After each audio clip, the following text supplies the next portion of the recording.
Today is Wednesday, December 8th, and the time is 9:05. The AB 3121 Task Force meeting is now called to order. Good morning. My name is Camila Moore, and I am the chairperson of the task force. Before we begin, let us have the staff do a roll call for attendance to establish whether we have a quorum. Parliamentarian Johnson? Yes. Excuse me, Chair Moore. Present. Vice Chair Brown. Present. Member Bradford. Present. Member Grills. Present. Member Holder. Present. Member Jones Sawyer. Present. Member Scott Lewis. Present. Member Montgomery Stepp. Present. The task force consists of 9 members. 5 members were needed for a quorum. There are 9 members present. Madam Chair, a quorum has been established. Thank you, members of the task force and members of the public. In the interest of time, we will go straight to agenda action item number 2, which is the public comment period. Ms. Aisha Martin-Walton, you may proceed. Thank you very much. Good morning, Chair Moore, task force members, and members of the public. My name is Aisha Martin-Walton. I'm with the Department of Justice, and the task force would like to hear your public comments. The public comment period will be for 1 hour, and each person will have 3 minutes. Please be advised that in fairness to everyone, at the 3-minute mark, you may be politely interrupted and your microphone turned off. However, know that there is a public comment period during each meeting, and the task force encourages everyone to participate. You may also submit written comments to task force members at any time via email at reparationstaskforce@doj.ca.gov. To participate in public comment this morning, please use the raise hand function. Locate the button on the upper right-hand side of the screen. On the sidebar, you will see the shape of a hand. Click on the hand to prompt the raise hand function. On our end, we will accept your raised hand. Then you will see a notification at the top of your screen to continue. You will have to click continue. You will then be elevated into the meeting as a presenter and automatically muted until it is your turn to speak. Please note that there is a 20-second delay between the attendee and presenter mode, so keep that in mind as you're being promoted. At the conclusion of your comment, or at the 3-minute mark, you will be muted again and returned back to the level of attendee. We will accept the raised hand feature as they come in, and once the person in front of you is done, Katrina Hurtado, also of DLJ, will say your name to prompt you, indicating that you may begin to speak. Okay, with that, Trini. Good morning. The very first speaker is Tiffany Quarles.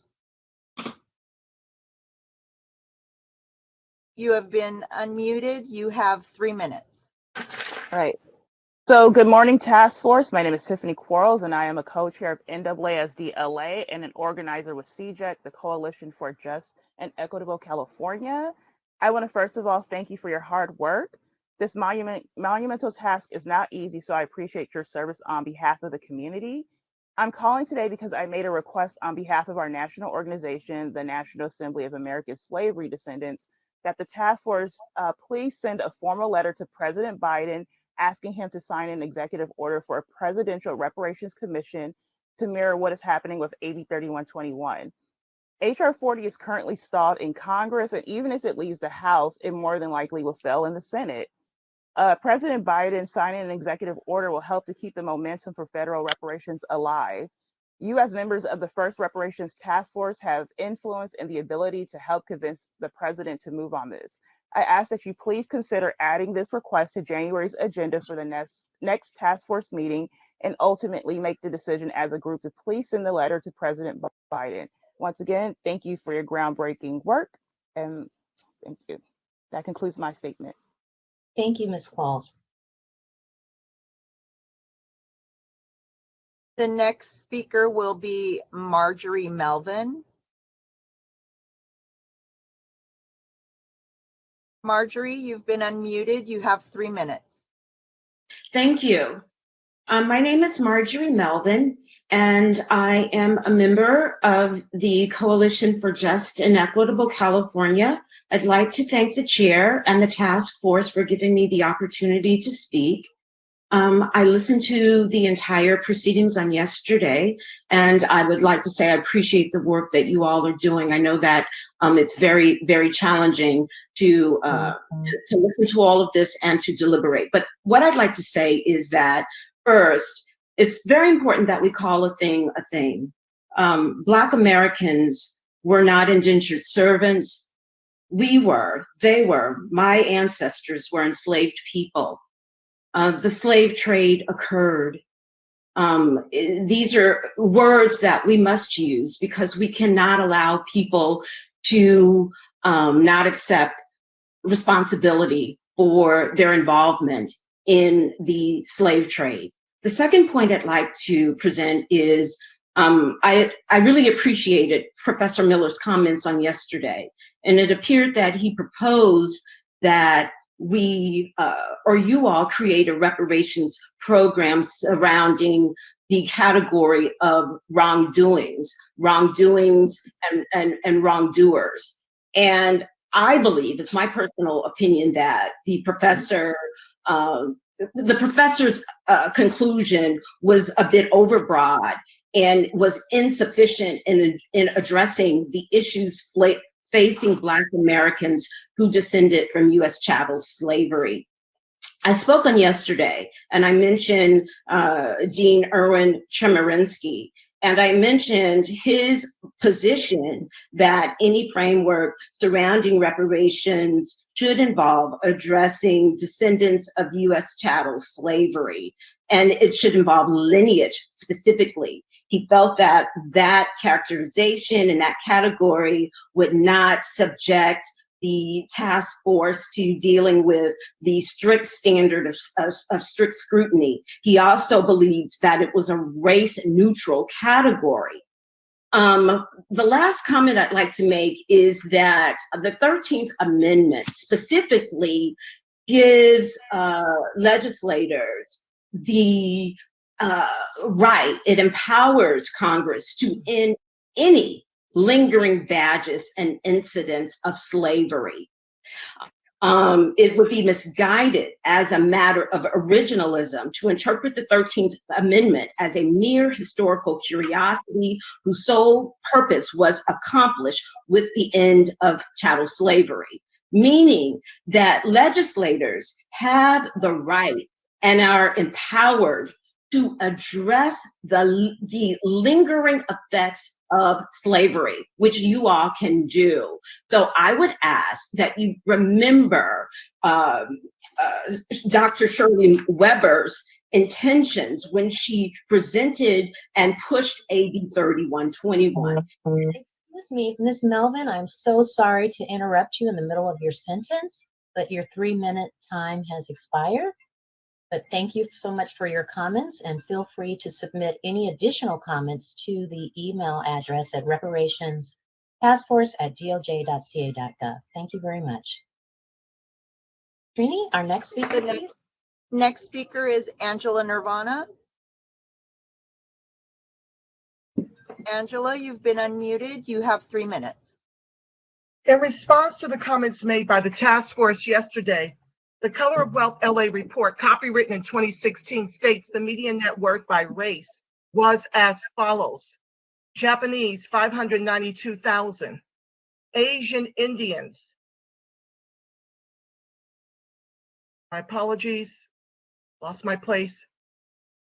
Okay. Asian Indians, $460,000. Chinese, $408,200. White, $355,000. Filipinos, $243,000. African Black, $72,000. Vietnamese, $61,500. Latinos, $42,500. Koreans, $23,400. Although at the time of this study, we were 44% degree to Mexicans, 17%, Our median wealth was $4,000. Mexicans was $3,500. Of the 3 trillion household dollars shared by all Blacks in this country, comprised of 90% freedmen, 10% immigrant, 2.3 trillion household dollars is shared by 10%. Less than 700 billion since COVID is shared by 90%, which is predominantly freedmen.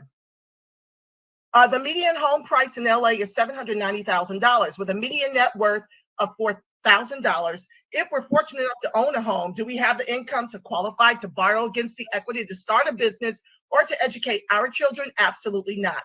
This is why we are forced to sell our properties, land, and mineral rights to other groups. In the July 15, 2018 New Yorker by Ade Obi, Tricia Nwabani writes, and I quote, "Nwabani Ogogo, my most celebrated ancestor, my great-grandfather was a slave trader who gained power and wealth by selling other Africans across the Atlantic. He was a renowned trader," my father told me proudly. "He dealt in palm produce and human beings." And now said Africans in LA, per the report copywritten in 2016, had a net worth of $72,000 to Freedman's $4,000. Who knows what it is in 2021?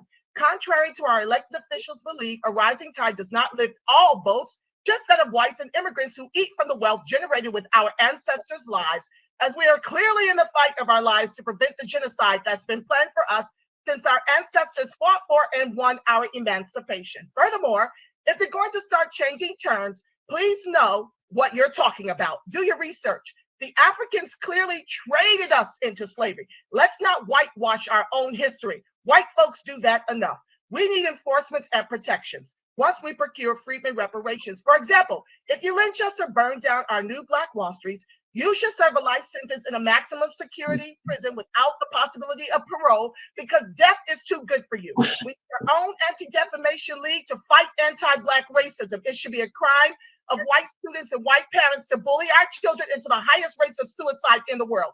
As for the diabolical entertainment industry, it's abhorrent and sad that freedmen are so poor that they'd rather sell their souls to Hollywood and the music industry. It's anti-Black racism backed by white and immigrant money. It's Ms. Nirvana, I'm so sorry, but your 3 minutes are up today.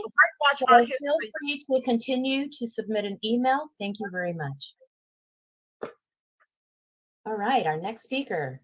The next speaker is Friday Jones. Friday, you've been unmuted. You have 3 minutes. I wanted to be on camera. Is that possible? Yes, just turn it on. I clicked the button. Am I on? No, we don't. Oh, there you are. There you are. Okay. Hitting my clock. Let me get to Word. Hitting my clock with you guys. Okay. So, hi, I am Friday Jones. My name is Kansa Jones Muhammad. I'm the co-chair of the National Assembly of American Slavery Descendants in the Los Angeles chapter and founding member of a coalition for a just and equitable California. I have worked in the entertainment space for most of my career. My brother is a member of a tribe called Quest. When I graduated from Howard University, I was hired by the group's business manager because I was Black, had an accounting degree, and 90% of their clients were Black, and they wanted clients to see a Black person that was qualified to do the job. The person that hired me is most known as Jay-Z's consigliere and was responsible for the growth of Roc Nation and Rockaware. The senior partner at the firm, father of actors Jonah Hill and Beanie Feldstein, told me I was too smart and that I was the kind of person that would learn the business and go open their own shop, but did not mentor me like he did others. I was trained in New York and Los Angeles offices, did not receive a raise for 3 years. I was put on a tax track instead of a business management track, which was my preference. I quit when I was transferred back to New York without medical insurance, and the tax manager canceled my last planned vacation during my pregnancy with my son, and I went into early term labor that weekend at 29 weeks. Business management, like entertainment law, financial advisors, talent managers, talent agencies, are predominantly white, male, Jewish dominated entertainment adjacent fields. There is a never-ending line of young Black music artists, sports athletes that are funneled into social and professional networks that are predominantly white, Jewish, and highly relational and often familiar. Accessing those spaces does not ensure your success. I went from that firm to a firm where my clients included the president of Paramount Pictures, the managing director of Goldman Sachs West, and I replaced the CFO for one of the wealthiest real estate moguls in Los Angeles. The CFO was making $150,000. I was making $60,000. At one firm, I even had a senior partner say to me, "You are a Muhammad?" I did not even know what to do or say to that because I had just been hired.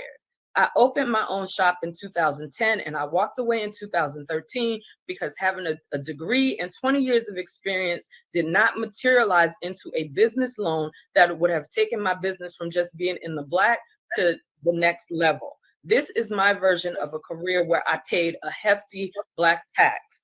As this commission formulates remedies, it has to look at the hiring and retention rates and include mandated promotions to management and executive positions, consider small business loans where having a degree or 10,000 expert hours has as much weight as a credit score and capital. Consider incentivizing not just film studios and owners, but adjacent professional businesses where Black professionals are underrepresented. Thank you. And your phone is, thank you so much, Ms. Jones. I'm glad you were able to finish your thought. All right, our next speaker, Trini. The next speaker is Tasha Henneman. Tasha, you've been unmuted. You may now speak. Good morning, Chair Moore, Vice Chair, Dr. Brown, and task force members. It's good to be back. I saw you all in September. My name is Dr. Tasha Henneman, and I serve as Chief of Policy and Government Affairs for PRC in San Francisco, and also as the Director of the Black Leadership Council, which is a collection of California leaders from various sectors that seek to improve conditions for the Black African American community. We have members in our coalition who represent the arts and culture and entertainment sector. So we appreciate that you are researching and examining these categories, which ultimately impact our agenda. Historically, Black people have always experienced racism in the media and in the entertainment business, but with new technological platforms, the reach of racism is largely widespread. A 2018 Nielsen audience report shows that US adults spend more than 10.5 hours per day consuming media, and other reports demonstrate up to 12 hours a day. And this number continues to be on the rise since the onset of COVID-19. Research also shows that through cultivation theory, that long-term media exposure causes people to become more engulfed in a struggle to distinguish media from reality. And although cultivation theory states that high-frequency viewers of television are more susceptible to media messages and the belief that they are real and are valid, heavy viewers are exposed to more violence and therefore are affected by the mean world syndrome. And I say that in quotes, the belief that the world is far worse and dangerous place than it actually is. And although this theory may be controversial, we can't deny that from internal discrimination to unequal pay, as my sister just mentioned before me in her testimony, the challenges Black people face in the media industry are no different from what they face in other industries. However, the power of media and entertainment companies wield over shaping perceptions and influencing society that cannot be ignored. There continues to be the absence of Black representation in positions of power, and overrepresentation of Black people and criminality are coupled with the limited positive associations of Black people in the news. And so the content remains hostile, and we have to do something about that. So we are grateful that you all are here to do this, and understand that we are engaged in aware about the issues that perpetuate bias that can influence decision makers and administrators and others. So thank you so much for all of your work on the issue and for your time. And it's certainly impacting and affecting our advocacy efforts across many issues that impact Black Californians. So thank you so much. Thank you, Ms. Henneman. Trini, our next speaker. The next speaker is going to be Sharice. Sharice, you've been unmuted. You now have 3 minutes. Good morning. Can you hear me? Yes.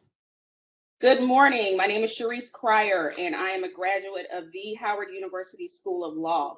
In 2006, I used bribery to prepare for the bar exam. The week of the con law lecture, my classmates and I marveled at Professor Erwin Chemerinsky as he lectured for over an hour on con law. He taught from a multi-page outline, which he memorized verbatim while we followed along. He did not miss a word or period. It was brilliant. I went on to sit for both the Massachusetts and New York bars that summer, taking both exams consecutively over 3 days and passed both on the first try.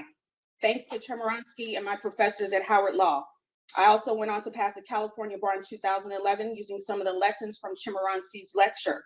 So I was giddy when I heard several public comments yesterday mention that he suggested a lineage-based approach to reparations would survive constitutional scrutiny and legal challenges. He is the preeminent scholar on constitutional law in the United States. But also when discussing eligibility for reparations, he echoes the request of so many of us that have been making this request to the commission into the DOJ, requests that have seemingly been ignored and openly rebuffed. On July 9th, 2021, I sent an email to the task force detailing the potential legal challenges to an all Black people are entitled to reparations approach. My question, was that email and others forwarded to the commission? Was the point taken into further consideration by the DOJ? How can the public ensure that email communication is being read and received? Also, yesterday, an expert witness asserted a race-neutral approach to reparations remedies would be one of the ways to help survive legal challenges. I ask how? This country has a history of giving reparations to specific classes. Tulsa Massacre reparations, Rosewood Massacre reparations, World War II internment reparations, indigenous reparations are all inherently race-based by their nature. I'd like to note the Holocaust Victims Act, established by Congress and executive order in these United States, allows payments to, and I quote, victims, their heirs, and beneficiaries. There is precedent for reparation beneficiary descendants to be paid. Thank you. Thank you so much, Ms. Cryer, for your comments today. Trini, do we have another speaker? Yes, we do. The next speaker is Chris L. from CJEC. You've been unmuted. You now have 3 minutes to speak. Thank you so much.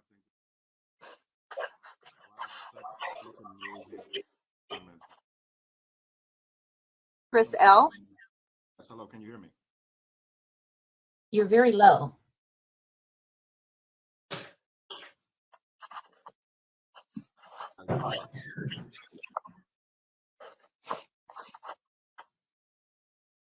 Chris, I'll work with you in a second. We're going to move to the next speaker and I'll work with you to get that problem resolved. The next speaker is R. Reed. You've been unmuted. You have 3 minutes. All right. Good morning, task force. Is everyone able to hear me? Yes. Yes. All right. So admittedly, I was concerned about a meeting about entertainment in Hollywood because I think Black politics already gives too much control and consideration to celebrities and entertainment abroad. But I sat with myself and thought, what legitimate concerns can I find to speak of? And I think I have two. One, the trend of Hollywood importing talent from other countries while choosing to, it seems like, to actively ignore the source of talent from American citizens. This, of course, has broader implications as similar trends can be seen in STEM, Silicon Valley.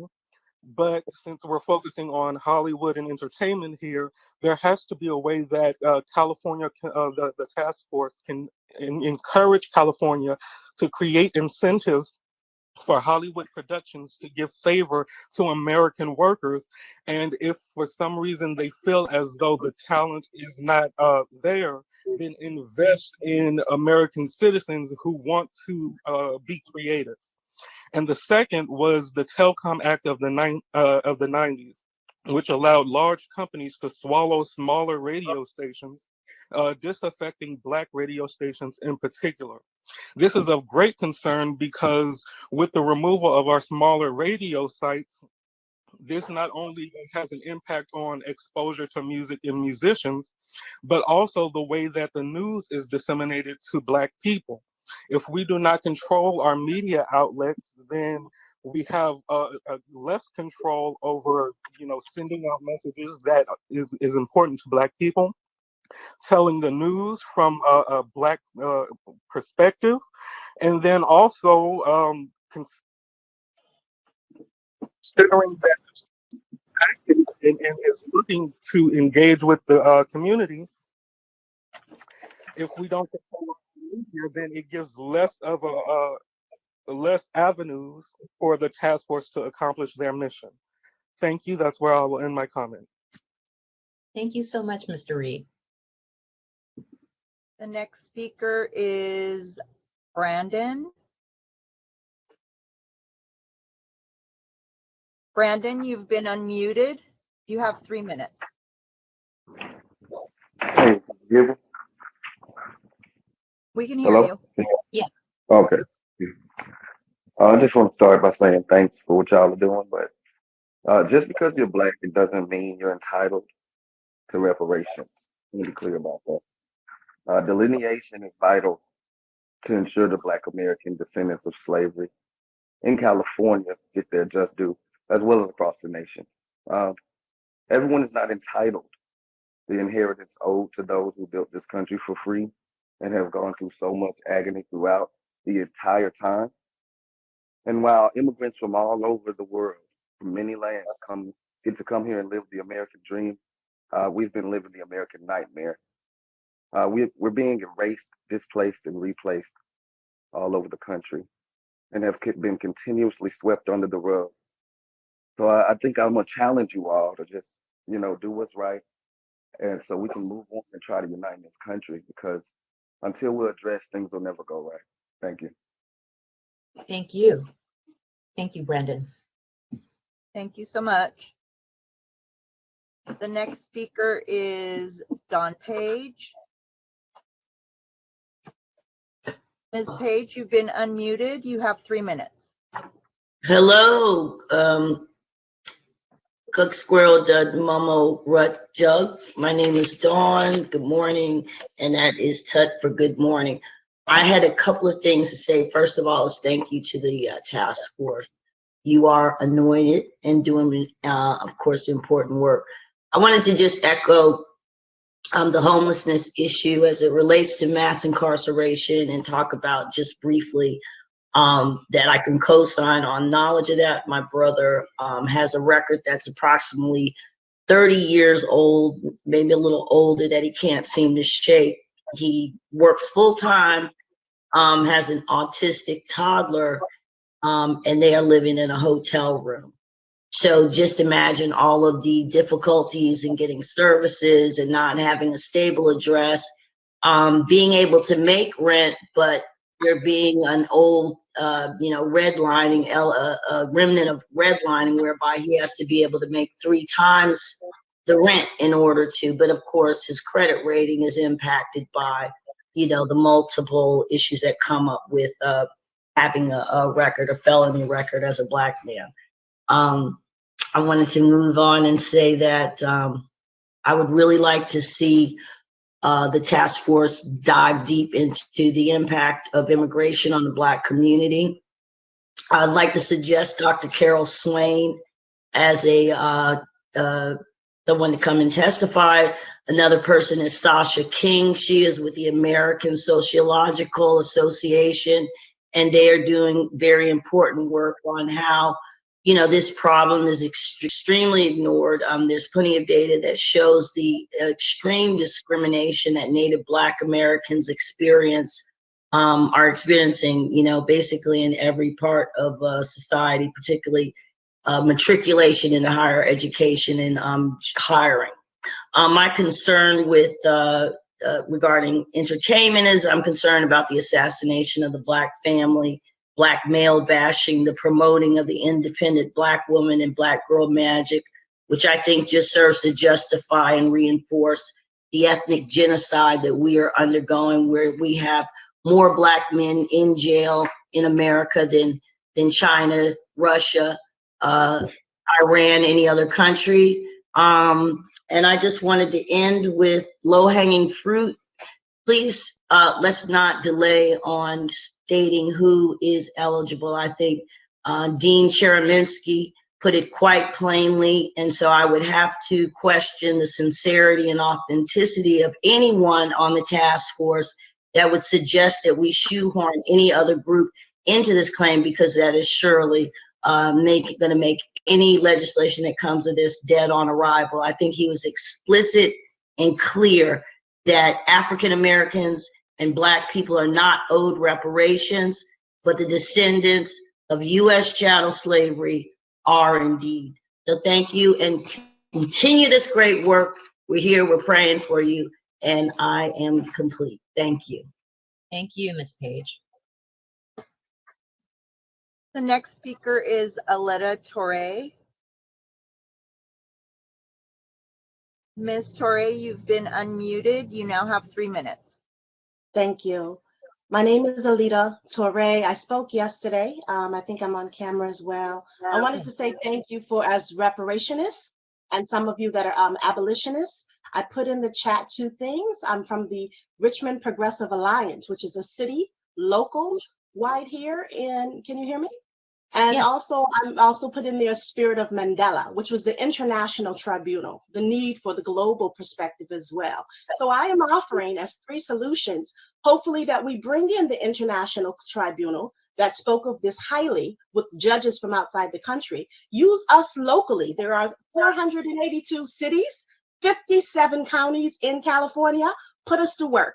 That means those of us that are progressives, those that are connected to law students, those of us that are community that can also bring briefs as well as storytelling, which is more of a political analysis. I think with those 57 counties, we would be gladly ready to support you in whatever you want, including the site visits that we mentioned that needs to happen in San Francisco and Marin City, where they just had the court case against the school system, and even in our city where we have the biggest refinery in California, for those that have been most impacted, which are African Americans closest to Chevron. So please connect with us. Let us know when you want to put us to work, and we will, I'm sure those of us listening will be ready as 57 counties or 482 cities to be put to work as working groups to support your work that you have. Thank you, Task Force, for all of your work. Thank you. Thank you, Ms. Torre, for your comments today. The next speaker is Kessia Harris. Okay. Kessia, Hi, can you hear me? Yes, I can. You have 3 minutes to speak. Okay, yes. Hi, my name is Tasha Harris. I'm a graduate from Evergreen State College.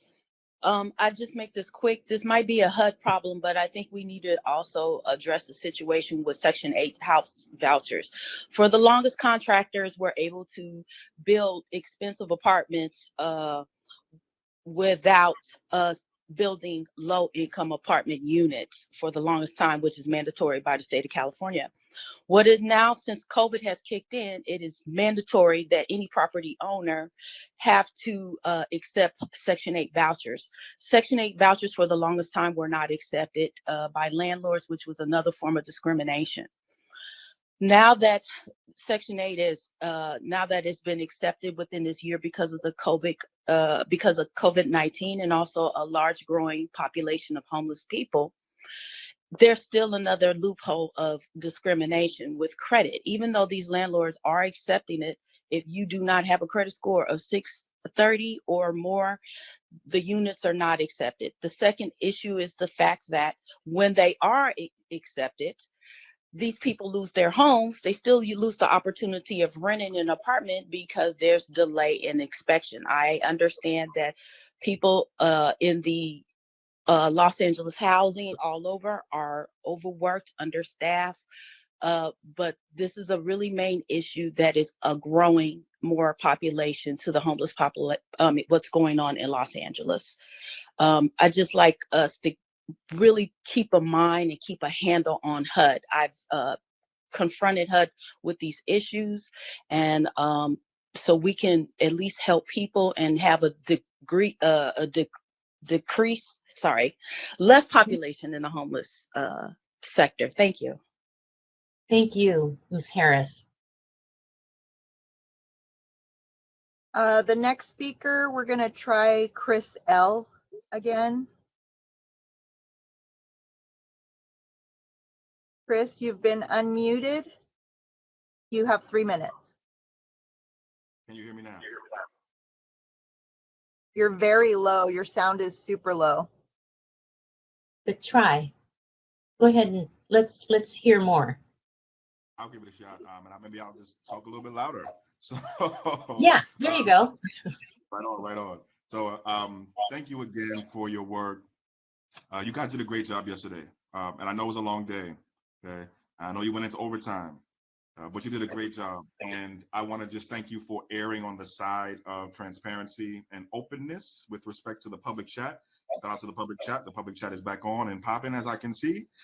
So I want to thank you for erring on the side of openness and on the side of transparency. Also want to just extend another invitation to you all and anyone watching and listening for our, and by our, I mean CJEC, Coalition for a Just and Equitable California, as managed and produced by both of our coalition partners, NAASD LA and ETM Media, our 5th community reparations meeting going on in LA this Saturday. Oh, we lost you, Chris. How's that? You got me now? I think I'm back. Yeah, you're back. 14, Speak louder. 1437 Centinela Avenue, Inglewood, California. This is at the True Vine Baptist Church. I'm going to get through this no matter what. True Vine Baptist Church, 1437 Centinela Avenue, Inglewood, California, 12 p.m. to 2 p.m. Pull up if you want to ask questions about what's going on with California reparations in person. Thank you, Chair Moore, for joining that meeting also this Saturday. Last thing, just want to thank every single person who's been a part of this from day one. And from day one, I mean, back before there was a California Reparations Task Force, I remember going into meetings and hearings back in 2019 to get this law written and then get the law passed in the years and months that followed. So if you were here from the beginning, no matter when you came in, I want to thank you. Your work has been tremendous. Look at what you've done. Look at what you've been able to accomplish so far. I know we've got more great things ahead. I'm going to stop right there. Have a great day. Thank you, Chris L, for your comments. The next speaker is Lila Brown. Lila, you've been unmuted. You can now speak. You have 3 minutes. Okay, great. So I just wanted to bring more attention to the sports industry. I work as a sports agent. My agency is LB Media Group. We started in Atlanta, Georgia, and now we're here in Los Angeles, California. When it comes to educational institutions, just like the South, a lot of the universities, they discriminated, they totally excluded any Black students. And then for me, focusing on sports, that goes to the Black student athletes. So universities excluded students based on race, then it became race and gender, until it was realized that these universities could earn billions off the back of Black athletes, namely when it comes to college basketball and college football. These are considered revenue-generating sports. These revenue-generating sports uphold programs that are non-revenue-generating, such as lacrosse and water polo. These are sports that we are underrepresented. These are sports where we are under-recruited. Even if we have a Black water polo athlete, it is so rare. So allowing student athletes now to make money, now families can make money off of student athletes through endorsement deals. Our athletes are still being overlooked. The greatest example of this is Gatorade with a Paige Buckers over at UConn. Their first ever endorsement deal of any college athlete, regardless of sport, was to a white woman, a young lady. So when it comes to endorsement deals, our student athletes are still being overlooked. There's still opportunities for discrimination. So that's what I wanted to touch on. This goes all the way back to Pee Wee football. They do these things under the name of amateurism, but there's nothing amateur about college coaches that are paid. There's nothing amateur about the billions of dollars that these programs make annually. And then also that college scandal, Black student athletes just are not able to do that. So I don't want to go too much into that, but sports touches so many areas of our lives when it comes to municipal matters. Like I said, all the way back to Pee Wee, to college sports, educational institutions, these arenas that come into our neighborhoods, knocking down Black homes and communities in order to put up stadiums that affects our people as well. So I just wanted to bring that perspective when it comes to sports and entertainment, and knowing that just because student athletes have an opportunity to make money now, there's still opportunities for discrimination. Thank you. Thank you, Ms. Brown. Thanks for your comments today.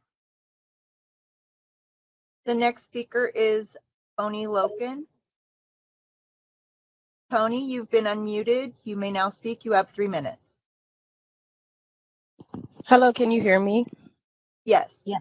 Okay, good. My name is Tony Tinker Loken, and first I want to thank you for your continuous pushing and urgency to the DOJ to open the chat. This is a huge, huge move, and you need to be applauded because this is showing transparency towards the various communities, Black communities in California. That was such an issue in the beginning.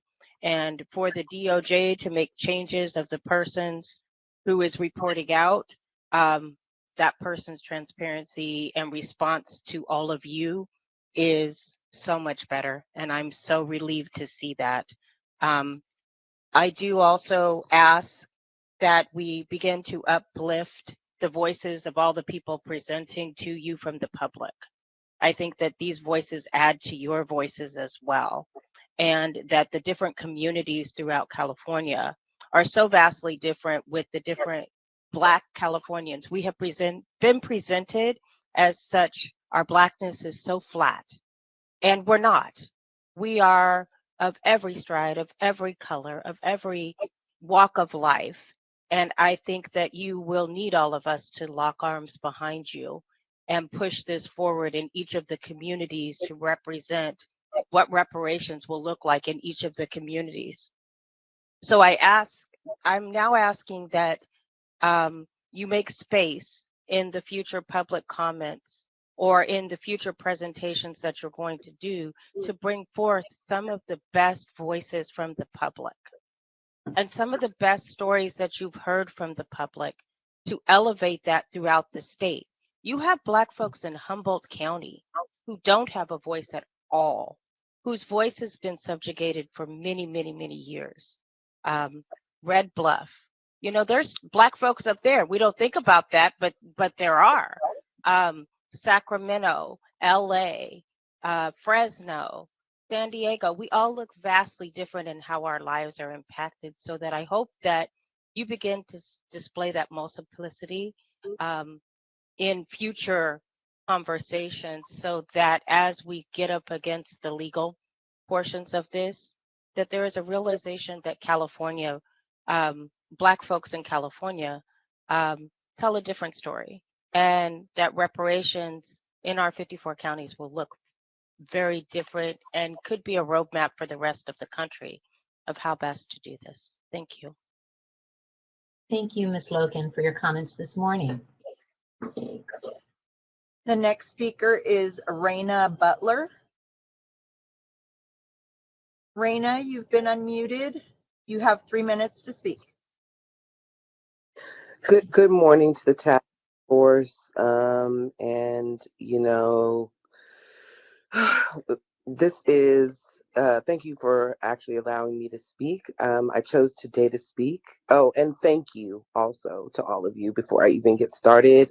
This work is so important, and I know it requires your time and energy, and it is a sacrifice. We are all making sacrifices so that we can somehow elevate, and so I just appreciate you all.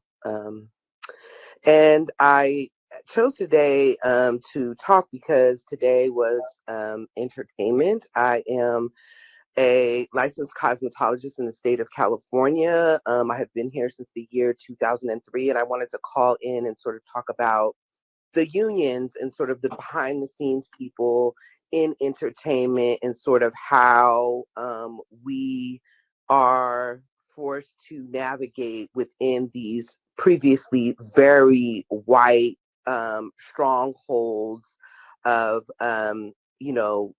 this type of work. So when I first came here in 2003, I've heard a lot of people talk about how a lot of there is very limited shows for Black people. We kind of go in waves, there'll be some and then there won't be some. And in general, these hair and makeup unions and these behind the scene unions have been largely white membership, right?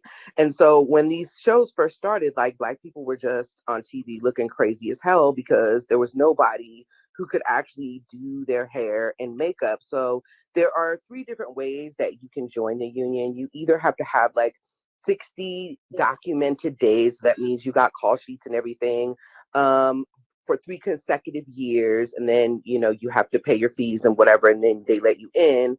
You can be hired on a non-union project that goes union, and then you just kind of get grandfathered in, or you can get a star request, right? And so initially when this happened, star requests were essentially if you were on a show, if you were in the cast of a show, you could make a request to the union that your personal person could come on as your hairstylist or your person or key on your project or whatever, right? And that went on for years. When these Black shows started popping up, there were a lot of Black cosmetologists and hairstylists because there virtually were none in these unions, and Black people were just on TV looking crazy as hell, gray makeup, like all that kind of stuff, right? And so the star request thing started kicking up, and a lot of Black beauty professionals started getting into the union through the star request, right? And so when that happened, the previous membership started to sort of complain, like, oh, they didn't have to go through what we had to go through, even though these things were in place long before. I'm sure many of them. I'm sorry, Ms. Butler. I'm so sorry to interrupt you on your important statement, but you've exceeded the 3 minutes. Oh, Thank you. All right, our next, do we have anyone else, Trini, in the queue? Yes, we do. The next speaker is Cash Gaines. Cash Gaines, you've been unmuted. You now have 3 minutes to speak. Mic check. How y'all doing? So first, I want to say that to me, reparations, and I know a lot of people are going to be calling in for entertainment. Sorry to go back to homelessness, but to me, I think there's some of the most important people who are some of the most voiceless at the same time. Reparations to me is about pushing our people into the future, not necessarily catching up.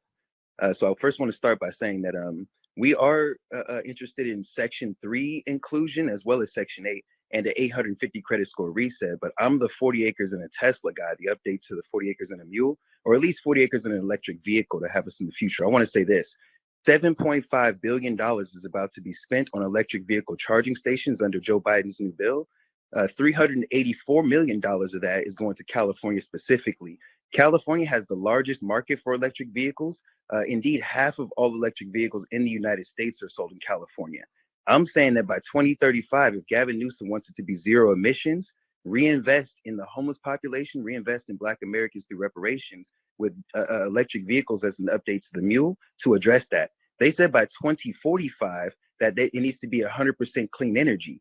We as young reparationists in the Millennial Reparations Club have said that disproportionately, we're going to be building solar panels on our land to become the middleman to the sun and the melanin of California with this reparations claim. So do not forget that our reparations isn't just direct cash payments. It needs to be land so we can have access to solar panels so that we can have clean energy for the next generation built off of bills like these infrastructure bills. As well, I'd mentioned earlier that we want to be using recycled plastics from the ocean. Many youth have talked about building houses for these homeless on their 40 acres. So we need to set up some type of infrastructure there. And then lastly, it was mentioned over and over again how many highways were built through our neighborhoods. Instead, we want to have land with roads that we control, can police, and businesses that we own, where people will stop with supercharger stations to recharge their electric vehicles and patron our businesses. And we'll take an electric vehicle as well, since we're owed a mule. Thank you guys again for the space and time. And, oh, I'm sorry, one more thing. Our 40 acres, we don't want to be contiguous.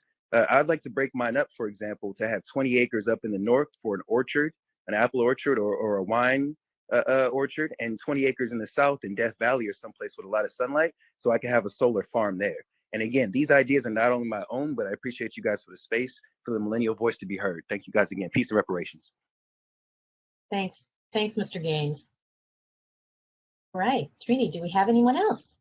Yes, the next speaker is Kim Mims. Kim, you have been unmuted. You may now speak. You have 3 minutes. Can you hear me okay? Yes. Yeah. Okay. I just want to thank the task force for the hard work that you're doing and for giving us this space to share our, let our voices be heard and share our stories. It really is historical. I'm happy to be involved. I'm with the Amend the Mass Media Group, and we've been streaming all of the task force meetings and allowing public comments on our platform.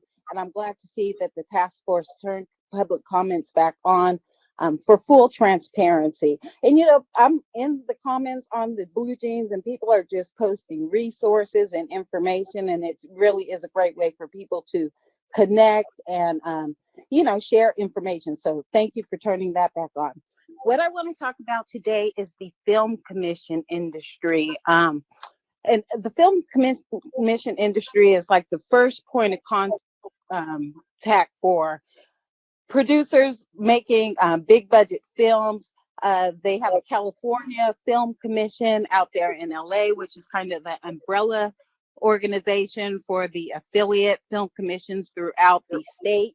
There are approximately 60 in California. And what I found through my research is that none of those film commissioners are Black. And the film commissioner is the highest office that you can hold in a film commission office. And none of them are Black except maybe one in West Hollywood. And we went directly to the source at the California Film Commission and said, hey, how many Black film commissioners are there? And of course, nobody knew who was Black anymore. They couldn't answer my question. They're like, oh, we don't know who's Black. But I had done my research and found that, you know, maybe one possible might be Black. And that's just going by the name because he didn't have a picture up. So that's one thing. And here in the city of Sacramento, the Film Commission office was under the tourism agency, SCVB, Sacramento Convention and Visitors Bureau, for many, many, many, many years. And I worked there in an assistant role from 2001 to 2007. Now, the Film Commission office under the tourism agency, they didn't offer any local, you know, resources or support to local filmmakers. So when the city of Sacramento came to the community with a creative economy grant, looking for ideas from the community about what the creative arts community needed to you know, bolster the community, I wrote a grant and laid out a blueprint for a city-sanctioned film office that would support local filmmakers. And this was in 2017 that I wrote the grant. Ms. Mills, I'm so sorry to interrupt you, but your 3 minutes is up. Feel free to submit your comments in writing through the email. Okay, I'll announce the email as well. The next speaker is Karen Smith. Trini, excuse me, before you pull Ms. Smith forward, I'd like to just give Ms. Moore, Chair Moore, a heads up. We have about 5 minutes. Trini, can you tell us how many people are in the queue after Ms. Smith? After Ms. Smith, there are 2 others. So there are 3 more comments in total. Chair Moore? We'll take the last 3. Thank you very much. You're welcome.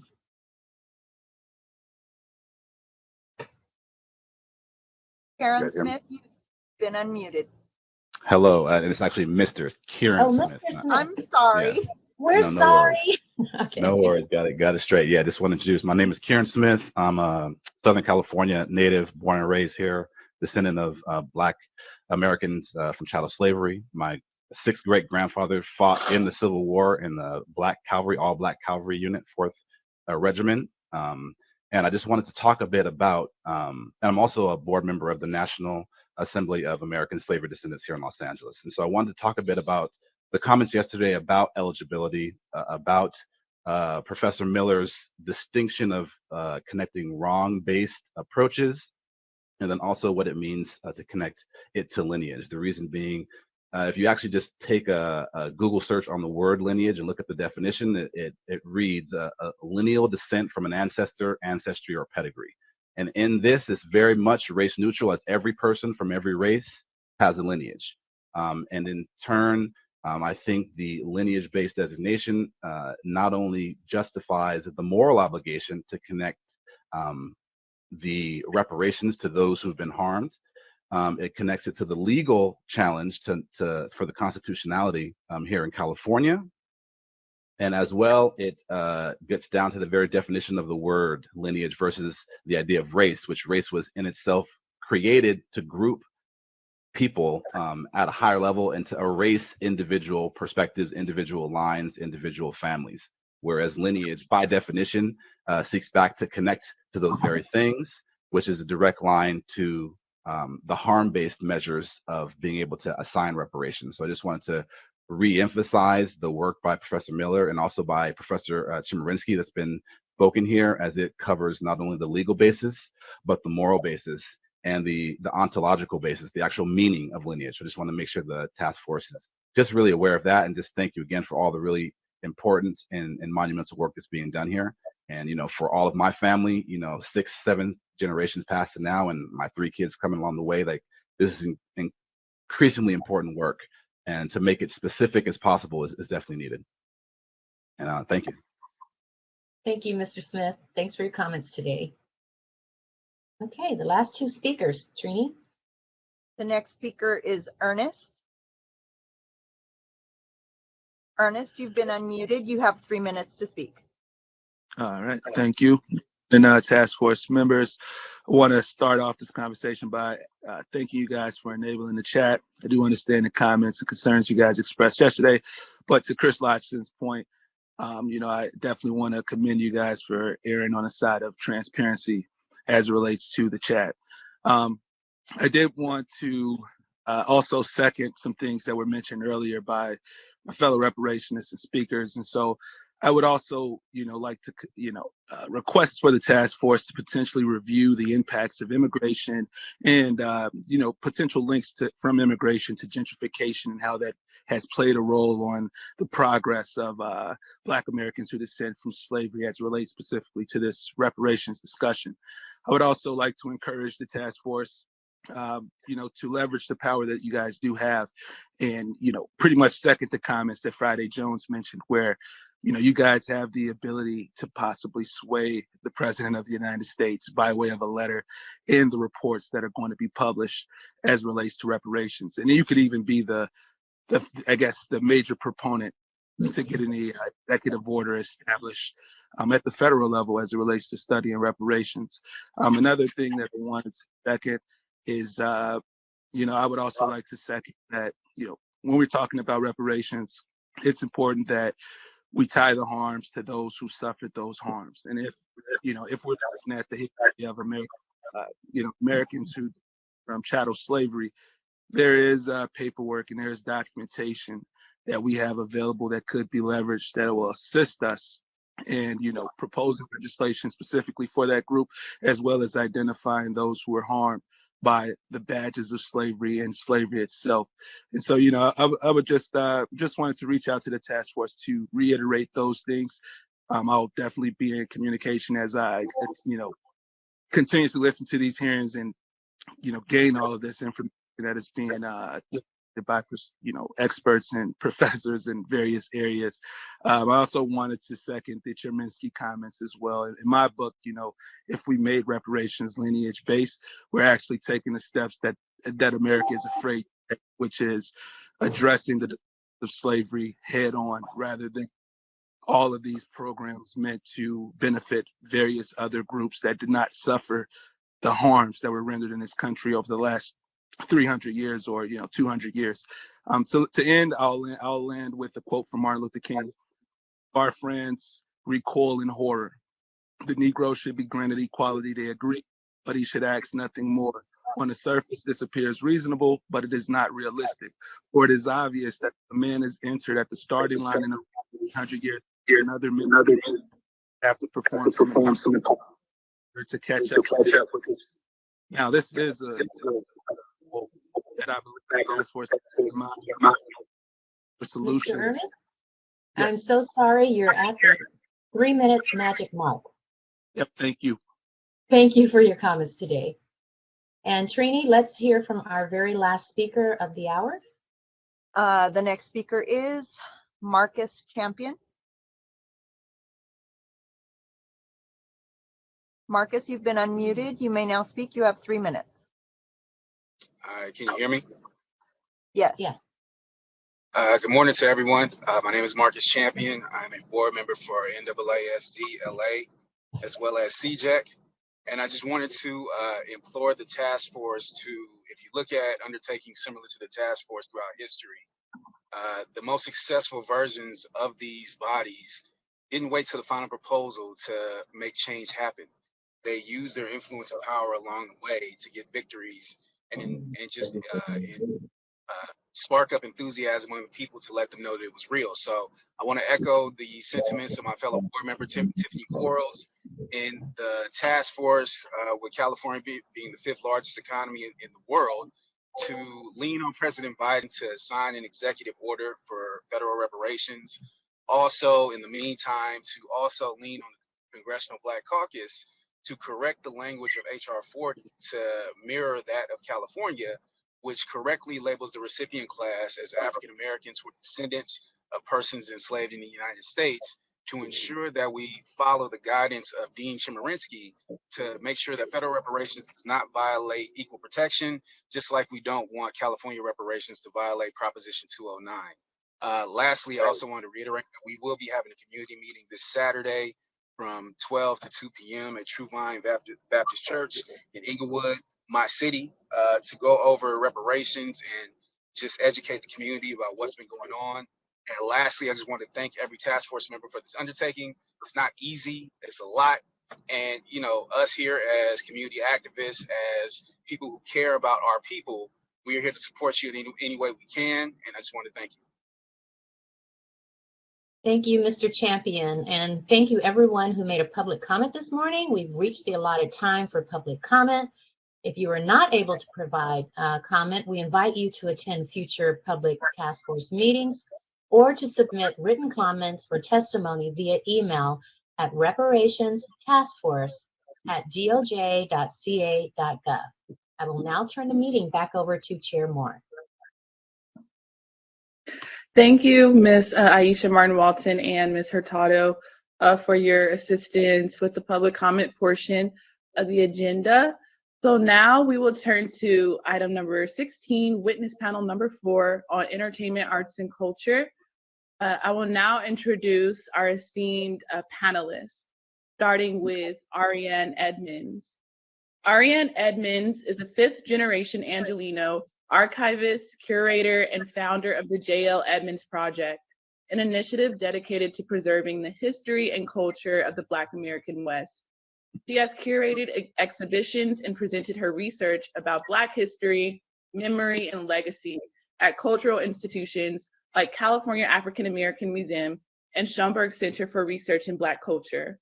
Her family archives stretch back to the 1850s, and her story as a keeper of her family archives can be found in the New York Times 1619 Project, The Root, and LA Weekly.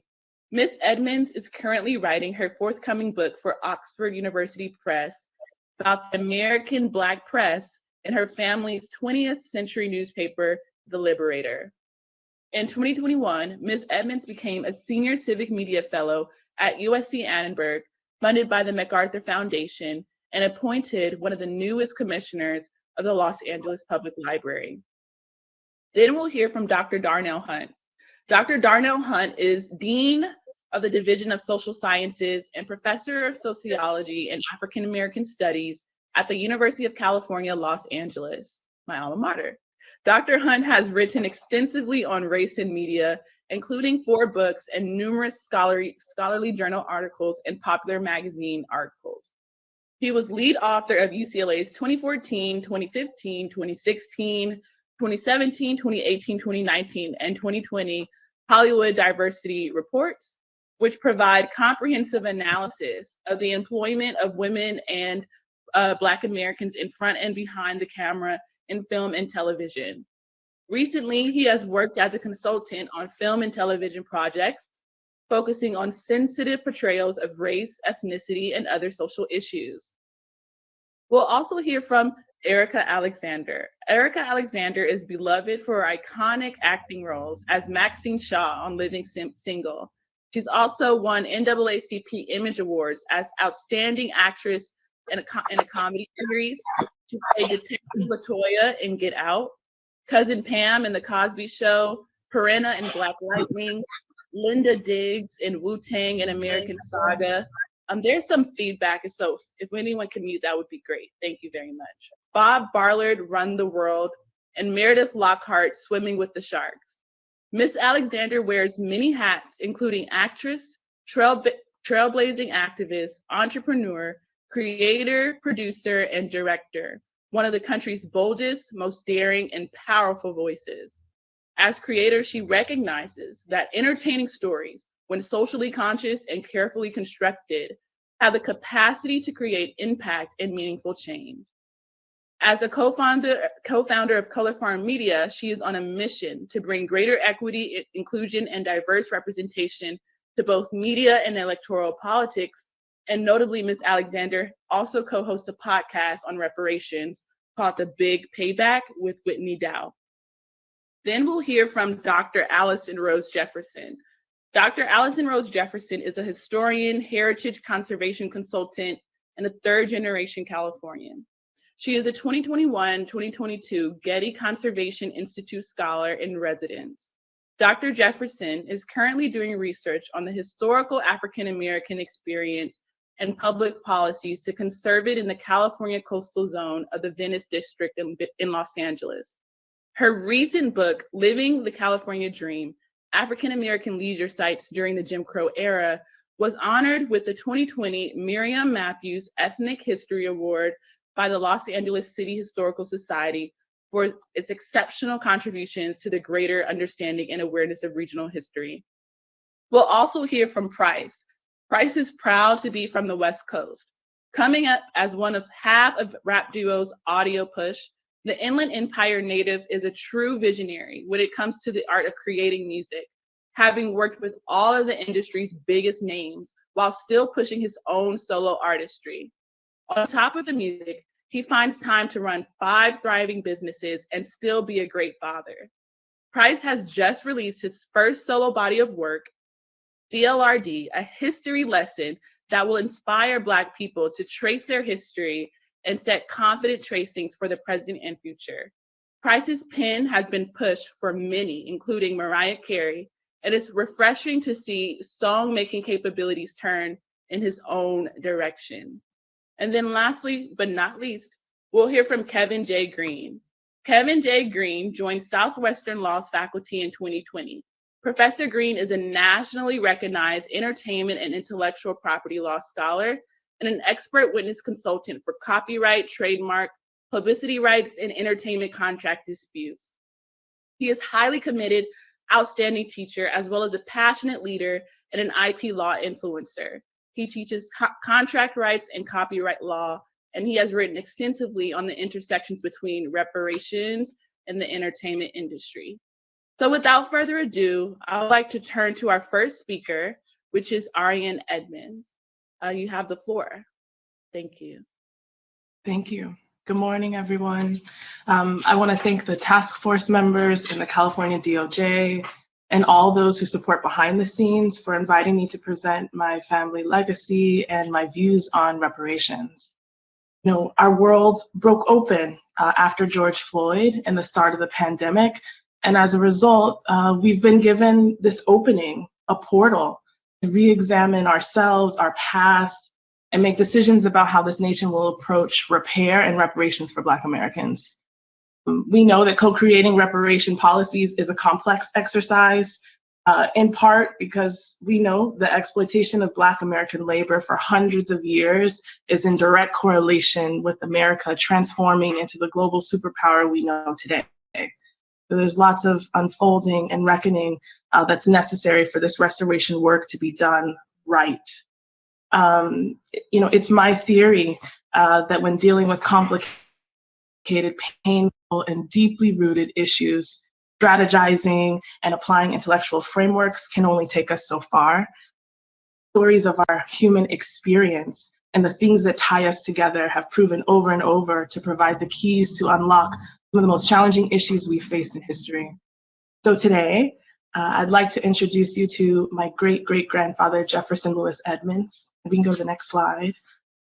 A formerly enslaved man turned newspaper editor, farmer, and civil rights advocate who dedicated his life to his family, his community, and to the advancement of a fulfilled Black American life.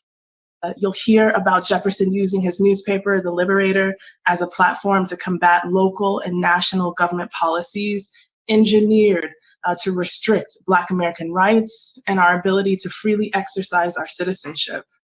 So as I share Jefferson's story today, I ask all the task force members to bear in mind that many of the battles Jefferson was tackling in his paper, over 120 years ago, are some of the same issues we face today. And so my question for all of us is, how might we learn from his story as we approach this historic moment in national reparations? Next slide. But first, let me take you to Crawford, Mississippi. It's October of 1852, where Jefferson was born, enslaved on the Edmonds plantation. This is an article for the Los Angeles Times in 1909. So Jefferson was commissioned to write about his emancipation story. He spent this article describing the first day he found out he was free. So this man here riding in on his horse was his great uncle, who was telling everyone the war was over and they were now free. He describes this information being spread like wildfire. He talked about some of the men that were in the field starting to throw down their tools. And he said he remembered a woman next to him who grabbed her child and said, "You're finally mine. You belong to me now." He described the most beautiful scene. Some formerly enslaved families that had escaped neighboring plantations and were living in the forest. He described them pouring out from behind the trees and joining them for this huge celebration. But as we get towards the end of the article, he describes that celebration was short-lived. They all were coerced into signing a contract with their name, marked X, stay on the plantation as sharecroppers for many years after that moment. Next slide, please. After emancipation, and after being able to leave sharecropping, Jefferson in his early 20s, maybe late teens, I don't have all the dates fully yet, but he moved up north and attended the Freedmen Bureau schools and learned how to read and write, and became a teacher on his own. Next slide. And after the passing of the 14th Amendment, Jefferson began canvassing around Mississippi, encouraging Black men to vote for some of the earliest Black senators pictured here. And during this time, he was summoned before a Senate hearing in 1876 to testify about some of the violence and voter suppression he experienced while he was exercising, his kind of newly minted civil rights. And based off of what he's sharing in this testimony, you can see this unsettling, seeing people on their way to the ballots being murdered, being harassed. Next slide.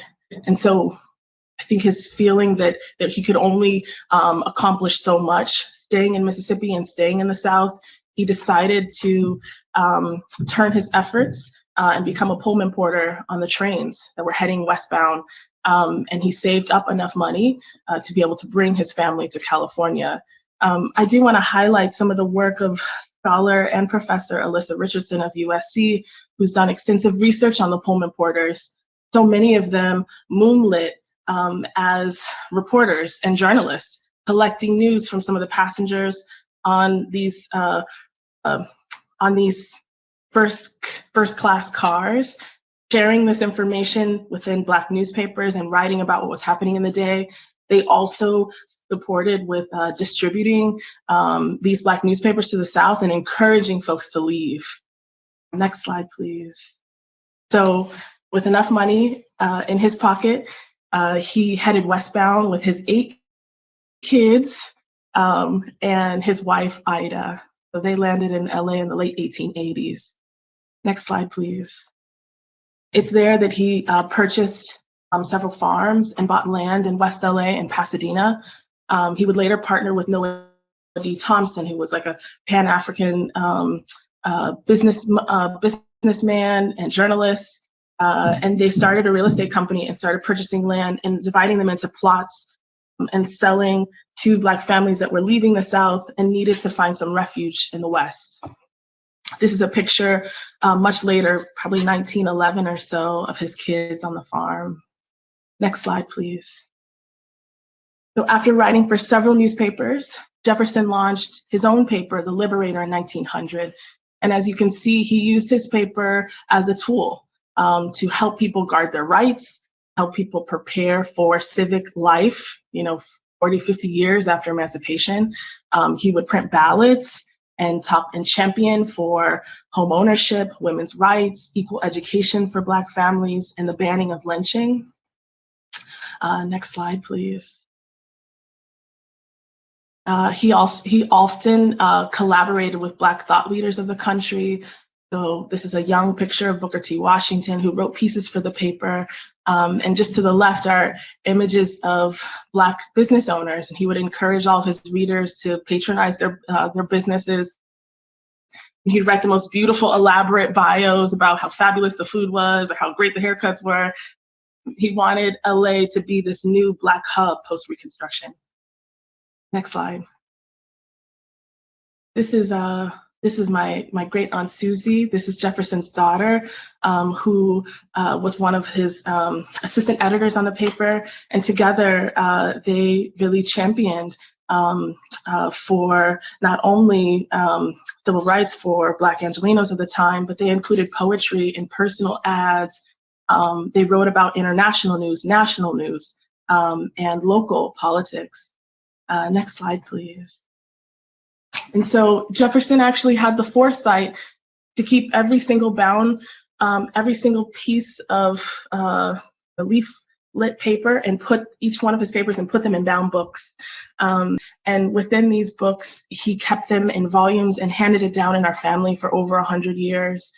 And so in 2018, my father and I, Paul Edmonds, partnered with the Los Angeles Public Library and the California State Library Initiative, California Revealed, to have all of the papers digitized and offered as a resource for scholars and students and artists to learn about some of our early cultural architects of LA. Next slide, please. And you feel free to just kind of go through all the rest of these slides. These next few slides are all just opportunities that our family had with partnering with cultural institutions, with LA City Hall, and with different museums to start creating community activations, multi-generational educational opportunities for folks to interact with these archives, interact with this living history. We wanted folks to know that these stories aren't just things that should be locked away. These are stories of people who had families that loved this city and wanted something more.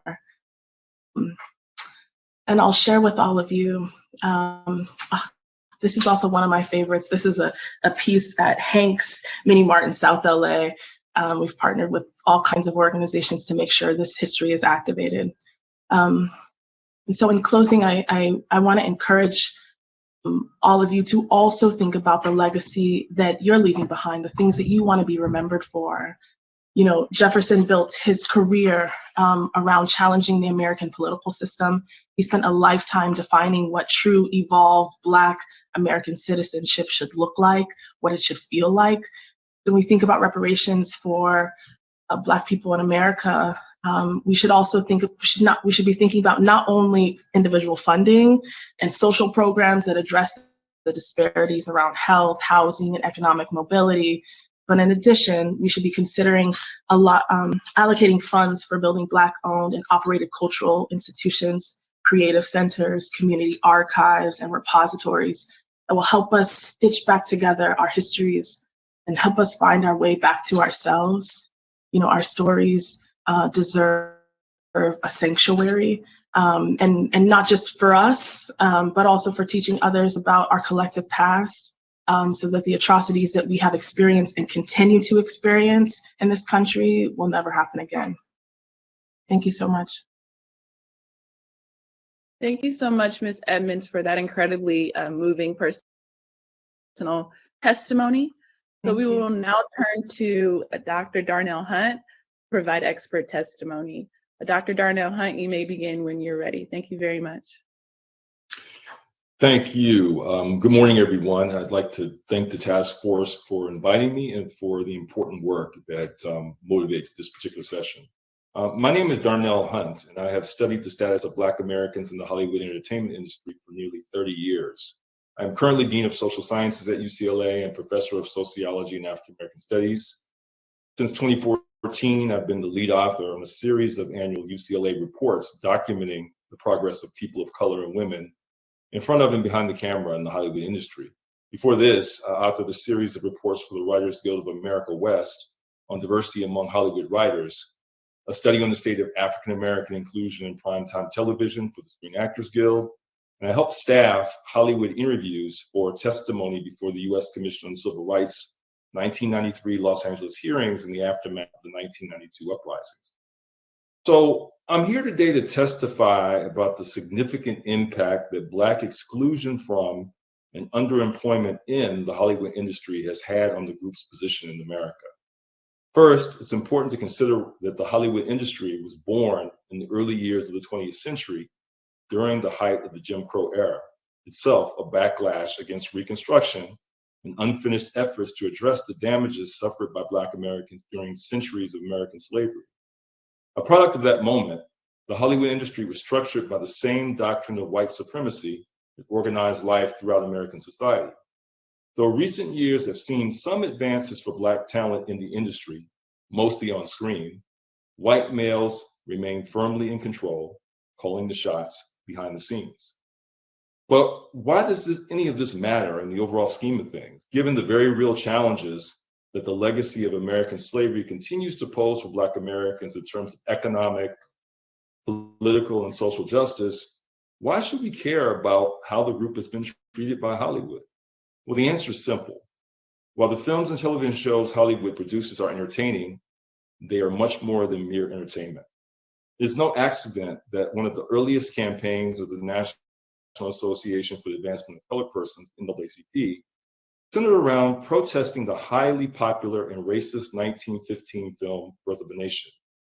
The NAACP recognized the power of media, of the stereotypical and dehumanizing images of Blackness promoted in the film, to undermine its efforts to integrate Black Americans into a Jim Crow era nation clinging to the doctrine of white supremacy. Now, though the smoking gun of causation is often difficult to locate when it comes to the impact of media on society, there is ample evidence supporting the idea that heavy media consumption has a normalizing or mainstreaming effect, pushing consumers' understandings of the world in directions popularized in the films and television shows they consume. This effect appears to be strongest when media serve as a stand-in for real face-to-face encounters with others and/or in-person experiences with issues that are being depicted in media.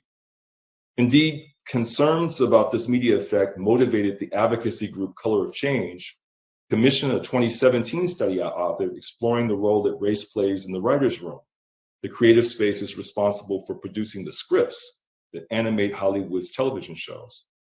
Among the more important takeaways from the study was the finding that Black voices were largely absent from these spaces for a long-standing and staple genre of network television, the crime procedural. Accordingly, crime procedurals were found to routinely glamorize policing and to legitimize the criminal justice system while downplaying the degree to which Black Americans are racially profiled and victimized by both. Now, this finding is particularly alarming given what we know about the normalizing effects of media, about the potential for media, in this case, condition police officers, prosecutors, juries, judges, and/or vigilantes to perceive Black bodies as a threat and to police violence against them as justified. According to the US Census, Black Americans alone constituted about 12.4% of the population in 2020. And this was the last year examined in our most recent UCLA Hollywood Diversity Report. But among the mostly men empowered to make decisions about which films and television shows will be greenlighted for production, who will produce or direct them, and how large their budgets will be, Black Americans were largely absent. Indeed, there were no Black CEOs or members of the senior management team at the major Hollywood studios in early 2020. And only 3.9% of major studio unit heads were Black, like casting, marketing, etc. The numbers were better for Blacks at the television networks, but still well below proportionate representation. Here, 6.8% of network CEOs, 2.9% of senior management team members, and 7.5% of unit heads were Black in 2020. It should be noted that Hollywood did not welcome its first Black head of a major television network until 2016, when Channing Dungey was promoted to president of ABC Entertainment. But Dungey soon left ABC for a VP level position at Netflix. Among television show creators, the creatives who develop and pitch ideas for new TV series to the networks and studios, Blacks were just 4.5% of the total in broadcast and 7.4% in digital during the 2019-20 season. In short, the cost of marginalizing Black talent among those who call the shots in Hollywood is exceedingly high. Not only are Black managers and creatives deprived of lucrative employment opportunities, but the decisions of the white men who dominate the industry result in films and television shows that often fail to affirm the realities of Black life in America. Given what we know about the power of media to influence how we think about who we are not, and who we hope to be, this is a legacy of white supremacy that must be rectified. Thank you. Thank you very much, Dr. Darnell Hunt, for your expert testimony. We will now move to Erica Alexander. Erica Alexander, you may begin your testimony when you're ready. Hello, good morning, everybody. This is fantastic. I have to say, I'm really excited. So if you feel me, coming off this a little bit hot, it's just that I've been waiting a very long time to have the opportunity. I hope I'll do well. Here we go. Hello, my thanks to the California Task Force for the invitation, to Miss Alicia Turner for getting me here, and my friend screenwriter C.S. Trotman for her help. She helped me get prepared today. I appreciate the work to speak with you today. I've been trying to get government attention for a while, so if I'm here now, that means all my good troublemaking has not been in vain. My name is Erica Alexander, and I'm an actress. I've been an actress for nearly 36 years. You may have seen my work, and if you haven't, there's still time. Don't worry, thank goodness for syndication. But through the years, I've expanded my skill set and added to my resume. Now I'm a writer, producer, director, and co-founder of Color Farm Media. We call ourselves the Motown of film, television, and tech. And I had to learn those skills in order to survive and thrive in a business that has for years traded on toxic narratives that were designed to create me and minority communities as the other. We have made progress, and for that I am grateful to those who paved the way, and for abolitionist creators determined to destroy those stereotypes. But along the way, I learned a thing or two about being human and influencing narratives, so I can bear witness to the power of story as a mighty tool towards making reparations for African Americans today and in the future. So here's what I want to talk about. Storytelling. If you ain't in the storytelling business, you ain't in the game. Everything is about narratives, everything. And those who control the narratives control the world. Activists, I'll tell you what I learned from great activists who are for reparations and others who are against, why they tell the best stories and why that matters. Theory, why storytelling is the vehicle to move hearts and minds of Americans toward reparations. And techniques, I'll discuss how key narrative devices help the medicine go down. Today, I'm here as a journeyman storyteller and explorer, returned from the front lines in Badlands called Storyville. And I'm here to tell you how to sell the story of reparations. To start, I'll tell you my story. It's an origin story. I worked in TV and film. Some of you may probably know me from The Cosby Show or Living Single or Get Out. You may know me as the producer of the recent Good Trouble John Lewis documentary. There he is behind me. And I'm proud to be a working actor. I'm one of the lucky ones. Because before all of that, I was just a Black girl from the mountains of Flagstaff, Arizona. My mother was a teacher. My father was an itinerant preacher. They were both orphans. They had 6 kids. We lived in the Starlight Motel's 2-bedroom shack off of Route 66. It was tough, and we did a lot of dumpster diving. I started work around 5 years old, knocking on doors, asking for jobs, sweep the porch, or take out the trash. My brothers, they were stronger. They would shovel snow. And when they got it, a $20 bill was mythological. That was the way it was, until one day, fate stepped in, and my father, a Kojic Pentecostal and Baptist preacher, was discovered by the German Lutherans. They thought he was special and sent him to the Lutheran Theological Seminary in Philadelphia. And life changed for me. Suddenly, there were more opportunities. My mother sent me to an arts program in the summer. And when a Merchant Ivory independent film came to town in the 5th week of that 6-week program, they held an open call looking for girls of color to audition. I, along with hundreds of girls from the tri-state area, showed up, hoping for a miracle. When the smoke cleared, a miracle happened. They chose me for the lead. I was discovered there in a basement theater called New Freedom. That first job got me a union SAG card, health care, and a career. I was 14, and I've been trying to make good on being the one that got over ever since. Story. Now that you know mine, I'm no longer a stranger or just a face on the screen. I'm more human. And I believe in reparations for descendants, for African Americans, as a way to heal a nation that has yet to reform, repair, or apologize for its heinous history. Reparations will need creators and great storytellers to use their powers to lift it above the clouds. Storytelling is the most powerful tool for change in the world. See, most people cannot remember the details beyond the way something makes them feel. Story is the conduit to our mind, but once a seed is planted, it's the quickest way to our heart.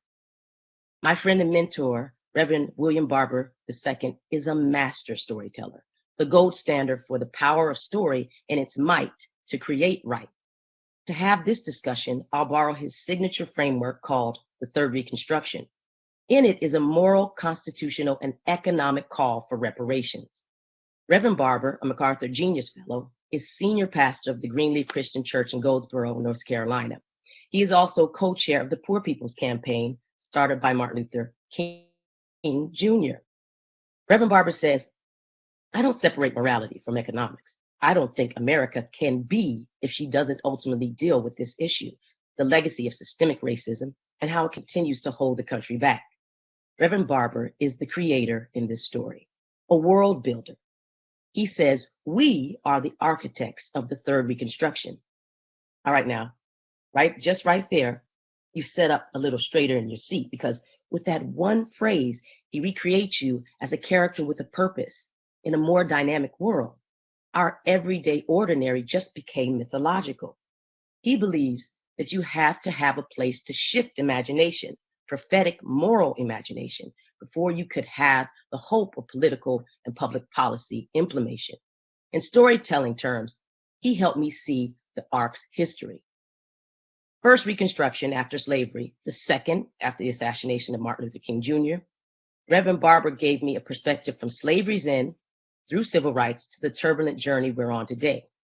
Now, slavery, its effects and deformities don't feel so far away. With that knowledge, Americans are assured a place inside history. That's what woke is, you consciously making history in your own time. Now, reparations are within our grasp. The challenge is to awaken others into joining this journey. The Third Reconstruction is in progress. Barber has the blueprint. He's given us the compass. Now we can start drafting. No experience necessary. but imagination is essential. We'll need that to move the reparations conversation forward. If this is the third Reconstruction, then we are all the architects of it, all of us. Surely that is a higher calling, but be forewarned, if it only took reason to make a season, all our days would be 72 and sunny. But this ain't Hollywood. There'll be real Katrinas and other storms to endure. We can succeed, but we'll need to declare that we are responsible for a better tomorrow. Reverend Barber's superpower, and he has many, is shifting that every day to a brighter way. Reverend Barber declared this is the third Reconstruction. Believe him, and let's get on our way. Our next master storyteller is Saru Jayaraman. As an archetype, Saru is a modern-day warrior, battle cat. In real life, she's the president of One Fair Wage and the director of the Social Movement Center at the University of California, Berkeley. And she leads an army alongside people like Reverend Barber and other grassroots justice organizations, working daily to advance the moral agenda and uplift service workers' voices on the historic and continued abuses of tipped wage workers.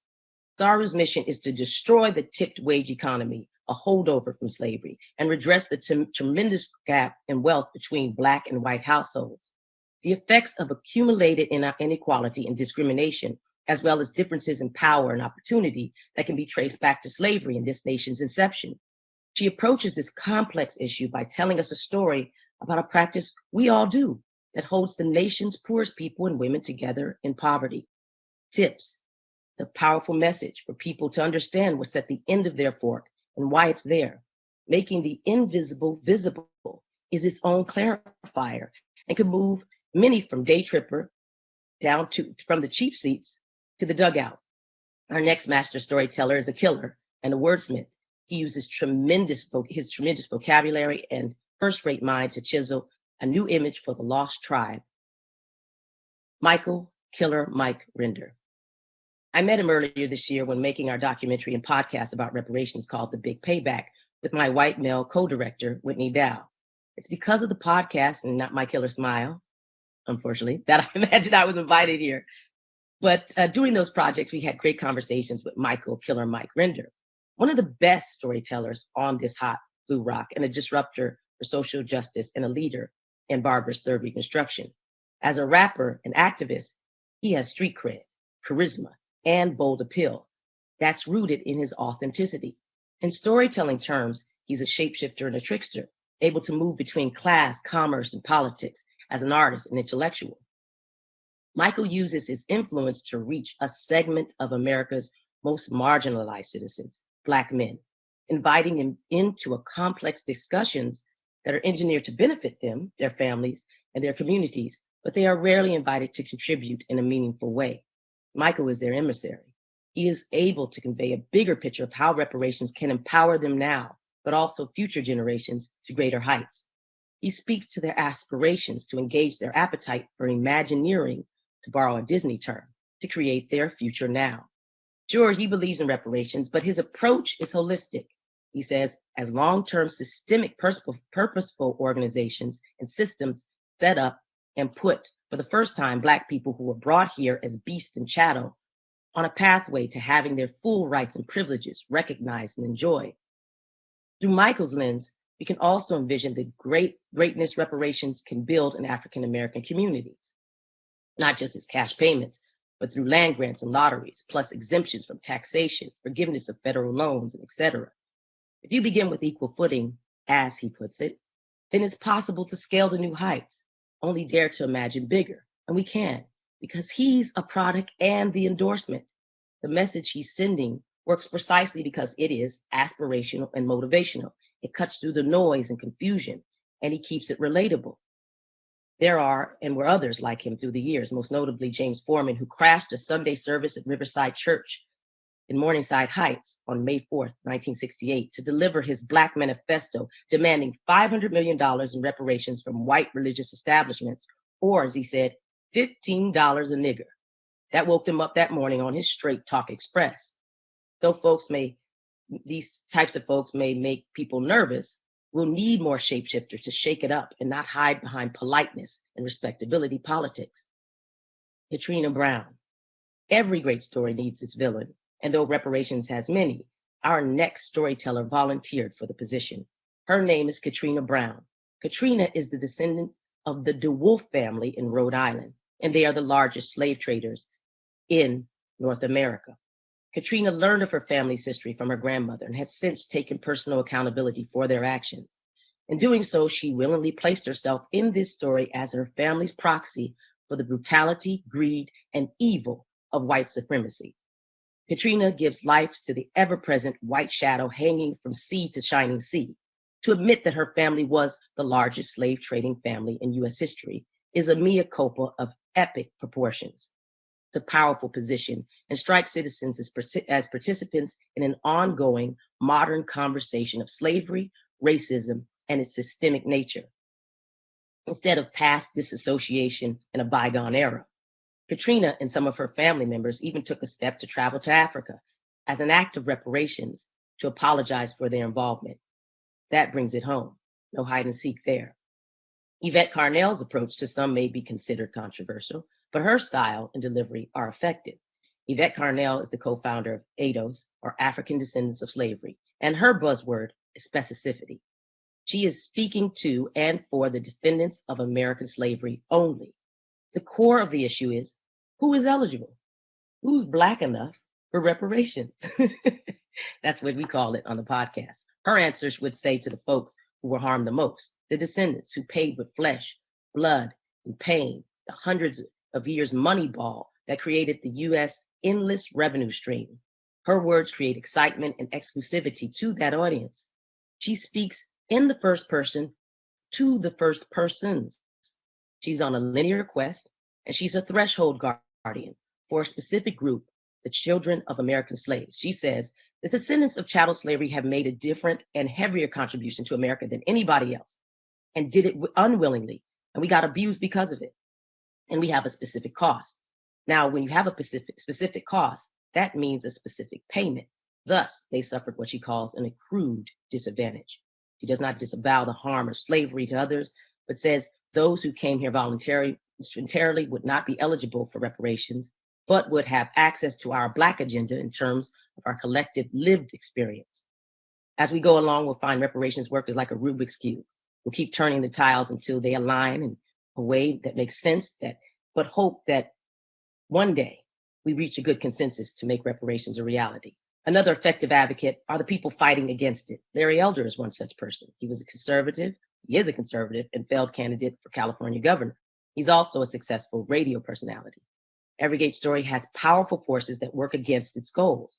In fact, Reverend Barber, the creator of our story word and the architect of the Third Reconstruction, asked me to quote educator and theologian Howard Thurman. The measure of a man's estimate of your strength are the kinds of weapons he feels he must use in order to hold you fast in a prescribed place. We know the type of weapons they've just deployed over the years. We call them good, bad guys, fate, karma, luck.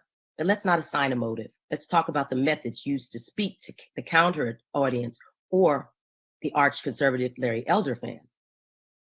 When he took the stage and made a case for reparations to the slave owners. Again, not to the actual descendants of slaves, but to their torturers. His argument, though specious, is effective with a huge segment of our country. As a storytelling tactic, that reversal or twist, it's awesome because it upsets expectations.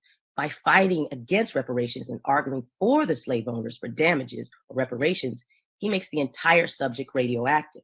You've seen it happen before with critical race theory, the 1619 Project, and Black Lives Matter. Larry Elder says, like it or not, slavery was legal. Their legal property was taken away from them after the Civil War. So an argument could be made that the people owed reparations are not just Black people, but the people whose property was taken.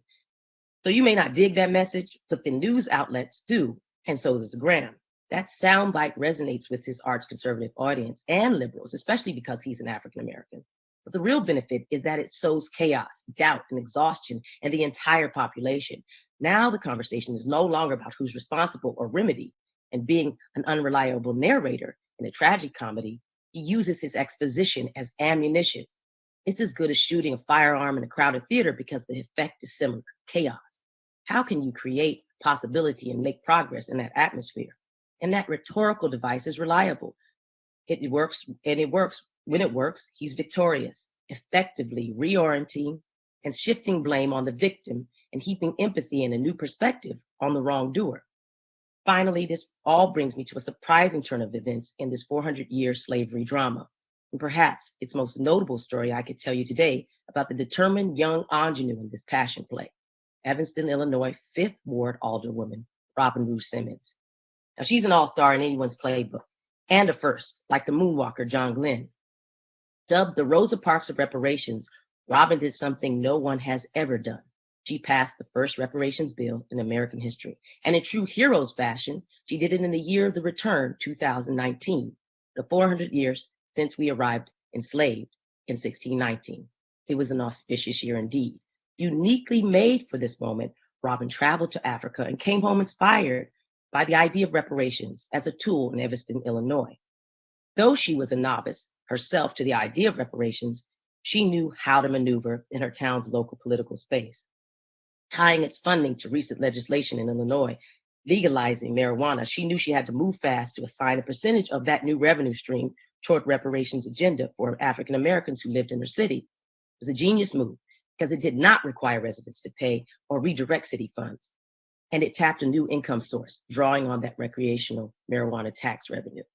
Though she is our ingenue and hero in this story, she has the political instincts of a national player, using the element of surprise and capitalizing on the city's relative ignorance of the decade-long reparations debate and struggle. And she got the bill passed to an 8-1 mostly white council. She just put her head down, got it done. Like any hero, she has personal stakes and understood the dramatic disparity between the properties available to whites versus the lack of access for Black homebuyers. And she became determined to help correct that inequity in Evanston. Their big payback is redressing discriminatory housing policies. Like all heroes, she's paying the price for her success: stress, death threats, anxiety, exhaustion. But she sees its worst because she says this is our nation history, not just Black history, which Evanston, the little town that could, proved when right-thinking white people were moved to action with historic results. Robin is preceded and matched in Washington, D.C. by the awesome Congressman Sheila Jackson Lee with her push for H.R. 40, a bill to study reparations started by the late Detroit Congressman John Conyers, and her successful passing of the new holiday Juneteenth. Now that is a storytelling engine of tremendous proportion. Again, the element of surprise in her favor, her opposing party passed the holiday. I see it as effectively getting weeks of marketing, branding, celebration, and education around the subject of American slavery, freedom, and the legacy that created the conditions for it to flourish. In other words, it's critical race theory. They didn't see it coming. It's a Trojan horse. Story is a smuggler too. And it's the best smart power we have to change the world. If we tell a better, truer story, we can disrupt the evil story white racists have that tells him that he can murder us in broad daylight with impunity. We can change the narrative and rebrand Blackness to recreate us as human. So he will finally get his knee off our neck. One last nod to other interesting archetypes in the reparations fight, including the billionaire Tom Steyer, as well as the pioneers Callie House and Queen Mother Moore. Their stories and their ability to recruit partners and collaborators because of their storytelling ability made a way out of no way. We must see story as the first line of defense and the most effective offense we have to make progress. If we are to make a better world for reparations, we must tell a better story. As part of my personal journey and professional mission, I'll continue to do my part to create the conditions for change in the national reparations conversation for African Americans. Our success here and nationally will have global implications. Good. We end our story with the powerful, unvarnished truth, to quote the economist and professor Julian Malveaux, who was wary of using the term reparations too broadly or too narrowly. In her view, it must encompass awareness as well as compensation for what's been lost or rather taken. She says reparations is about justice denied and justice attained. So let us all seek justice. Thank you.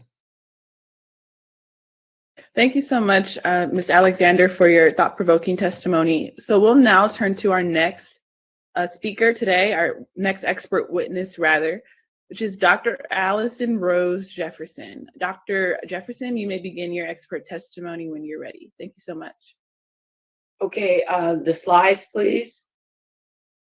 So I am going to continue on the thread of the importance of stories that have been hidden from view. I'm going to share with you today some stories about my current research on the history of the African American experience and public policies to conserve it in the Venice district of Los Angeles, California's coastal zone, and that are showcased in my recent book, Living the California Dream, African American Leisure Sites During the Jim Crow Era. For Black Californians, the beach areas I will discuss became sites of resistance in the social and economic development of attractive recreational space relatively free from white citizens' harassment from the 1900s to the 1960s. Recreation and relaxation are essential components of liberty and cultural equity, as well as contested ground in the struggle for freedom. Next slide, please. Intentionally, my work is a social justice action practice to expand knowledge for the construction of a more inclusive public culture, historical memory, and national identity, encompassing the diverse experiences of the American people, and to help dismantle institutional racism. This work provides enlightenment and inspiration and inspires change, as I hope the task force work will also accomplish. Your work, the task force, and my fellow colleagues today testifying, like mine, has to ensure there is a collective understanding of our diverse and multi-layered history that is learned by all in the public square. Your support of recognition of more diverse sites and creation of new public displays that acknowledge the underrepresented and challenge hegemonic and white suprematist narratives will help connect to a more representative history and identity, which can be a vehicle for healing and education, as well as cultural tourism in community. For this to happen, we need your support, the task force support, to increase equitable access to deep knowledge and for from places that create and preserve our cultural record, and from scholarly texts to community collections in archives, libraries, and other repositories. The stories and materials of historically underrepresented groups must be included in these narratives and cultural records to ensure that more authentic, reflective, complex, and nuanced stories are revealed, presented, and told, as this helps build an informed, culturally diverse, and civically engaged society. The task force recommendations should include funding ideas for this important work. As we are seeing today, this knowledge can be useful to elected officials like yourself to shape our present and future. Next slide, please. These stories I will touch on have implications for our lives today, as we can see how the denial of benefits of coastal access historically and in contemporary times continue to be civil rights, social justice, and health issues. Places to play at the beach are not luxuries or amenities, but an example of a fundamental human right under the United Nations Declaration of the Child. California and federal civil rights laws guarantee equal access to publicly funded resources and prohibit intentional discrimination and unjustified discriminatory impacts. But there continues to be disparate impacts due to the legacy of discriminations past and current expressions, which must be overcome in providing opportunities for all on our coast and otherwise. Next slide, please. African Americans began moving in large numbers to the Los Angeles environs in the decades surrounding the turn of the 20th century, joining a multi-ethnic and multinational community. Of all socioeconomic classes, this new Negro generation migrated from United States southern to northern, midwestern, and far western parts in the post-World War I decades to escape the worst of racist anti-Black restrictions and violence. They were more self-confident and sometimes militant in demanding their rights as citizens and consumers.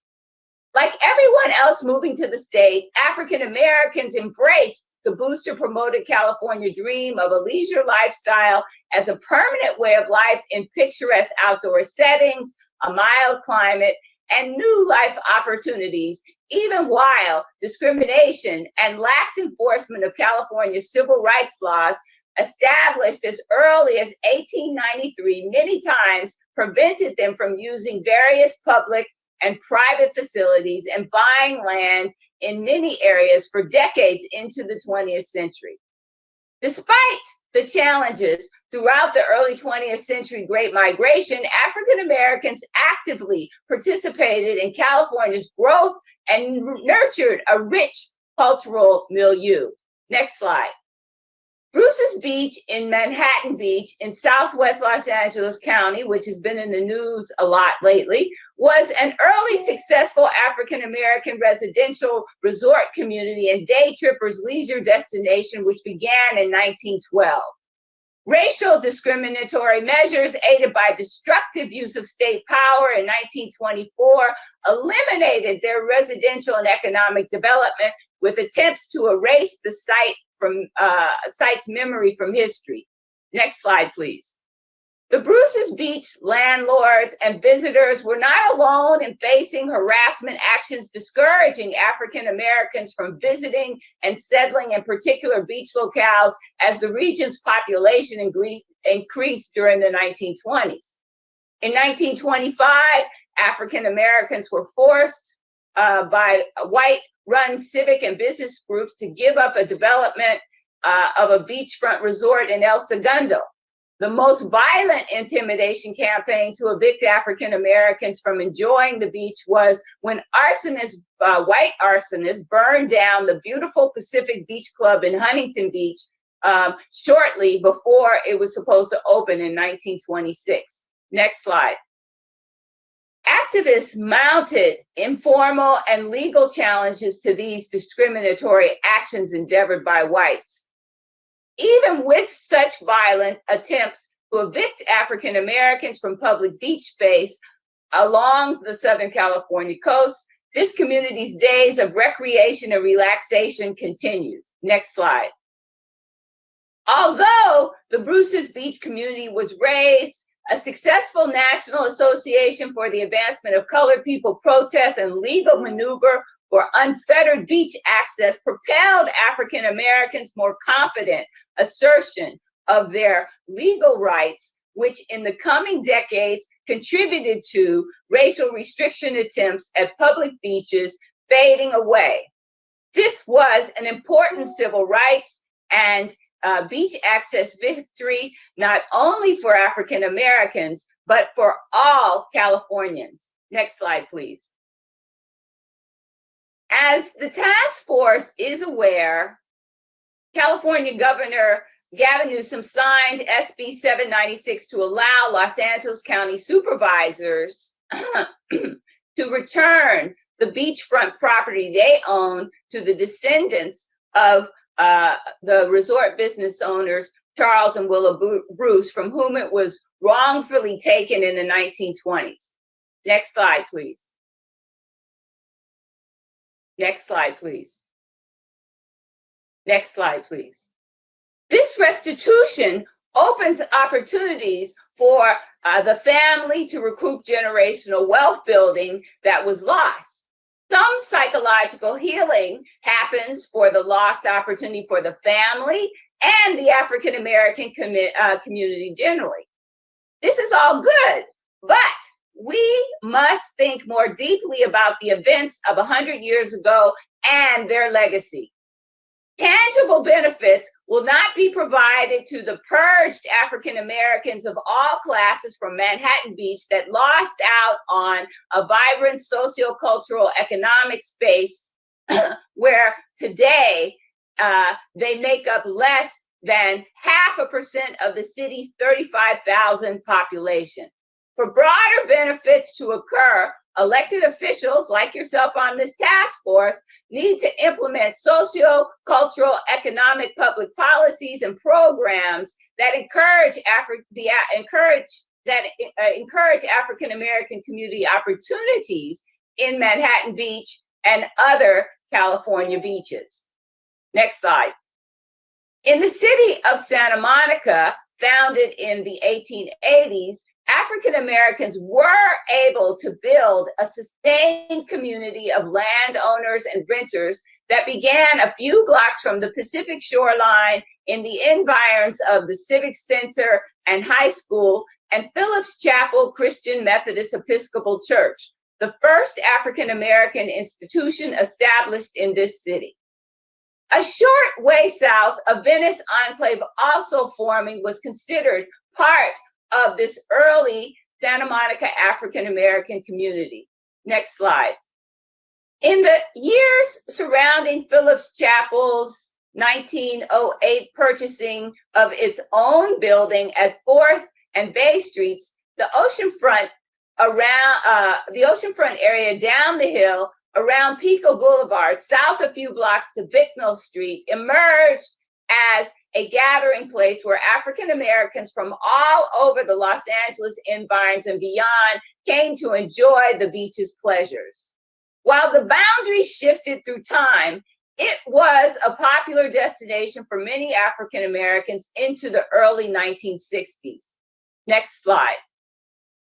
Area establishments provided services and accommodations for African Americans from Santa Monica and elsewhere, particularly those who came to enjoy the Pacific Ocean a few blocks away. Black regional residents and Los Angeles entrepreneurs attempting leisure space service business development for their community were challenged by various white supremacist private hoarding of benefits and public policy measures inhibiting residential expansion and economic development close to the Pacific Ocean shoreline. Next slide. An example of this occurred in 1922 when a Black investment group led by Norman O. Houston and Charles Darden was blocked from developing a first-class resort and amusement facility along the oceanfront at Pico Boulevard. After they abandoned the plan, the property was purchased by white developers whose plans were approved, facilitating the construction of the iconic Casa del Mar Club, now a hotel, and another beach club, the Edgewater, now the hotel shutters on the beach, all before 1930. Next slide.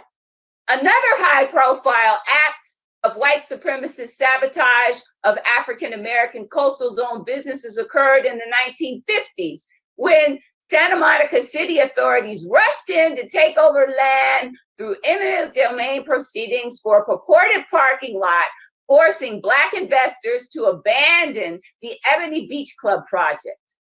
These investors put up a giant sign asserting racial discrimination and tried to stop the city's proceedings in Superior Court, but lost. Now, the upscale Viceroy Hotel sits on the proposed Ebony Beach Club site at Ocean Avenue and Pico Boulevard. The city continues to own this site and derives economic benefit from the hotel's revenue and occupational taxes and occupancy taxes. A similar deal could have been done with the Black investment group. Next slide. The African American community of strivers, homeowners, and renters was pushed further inland due to the impacts of displacement from waves of urban renewal infrastructure projects and anti-Black housing practices. In contemporary times, this community has mattered in the reclamation of place and memory in history and heritage conservation programming that has been initiated by citizens and public officials. Local and national landmarking of Phillips Chapel and the Bay Street Beach Historic District, respectively, have engaged the public to learn about Santa Monica's historical African-American experience in U.S. history. Next slide. Other contemporary programming such as Nick Gabaldon Day, California Coastal Cleanup Day, field trips for youngsters from inland areas, and the Belmar History Plus Art Project actively connect African Americans and others to more complex, culturally inclusive stories of our collective national history, heritage conservation issues, beach wildlife appreciation and watershed stewardship, as well as aspirations to environmental justice policies involving beach access issues and social action intersecting with beach recreation. African American youth and those from other marginalized groups living in California inland areas in some of this programming get the chance to have introductory surfing lessons as part of the beach recreation experience, which opens up new ways for them to realize their full potential as human beings. This programming helps to make these local stories more visible and shows the struggle for cultural equity along with social, political, and economic issues reshaped the long freedom rights struggle. Next slide. The Los Angeles, go back a slide, please. Next slide. The Los Angeles Venice district of the California coastal zone, in this area, African Americans began formulation of a small neighborhood around 1910. These landowners and renters first worked for the white-owned amusement business and opened small service businesses. Living a few blocks from the Pacific Ocean, this enclave continues to endure today due to its historical determination and skills of contesting and navigating discrimination. It has experienced waves of gentrification over the last half century. The most recent wave, next slide please, of high-income whites employed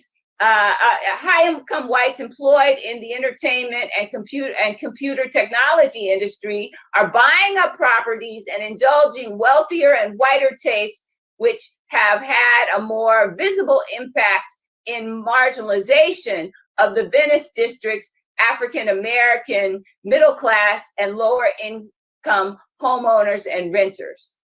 Today, gentrification is not only creating a change in the character of this Venice area by reducing its racial, social, and economic diversity, but city politics are allowing the erasure of the historic legacy of the Black pioneers and their descendant community. Next slide. Public officials such as yourselves need to lead implementation of policies and programming to recognize and maintain this African American residency and legacy in Los Angeles's Venice district. In California coastal cities, African Americans have not obtained the full cultural, social, and economic benefits that could have potentially been developed because of the impacts of discrimination over the decades. They have faced waves of anti-Black discrimination and actions of economic sabotage by white supremacy to diminish Black wealth building from private practices and public policies. People living by the beach have the opportunity to make inroads into ocean sports historically rooted in whiteness in Southern California, which could be important to various types of socioeconomic attainment. African Americans continue to be marginalized in their abilities to experience these opportunities due to lack of access. So African Americans have contributed to the region's social, cultural, political, economic milieu, and to making the colorful history of California. We have a right to historical and cultural sites, a place in the American identity, and the joys of cultural expression and self-fulfillment, along with access to clean air, clean water, and enjoyment of all of America's natural and socioeconomic resources. Next slide. In closing, all tools of public policy, education, conservation, and curation available must be used to expand knowledge for the recognition of underrepresented and the disempowered in the redefining and reconstruction of a more inclusive public culture, historical memory, and national identity, encompassing diverse experiences of the American people, and to help dismantle institutional racism,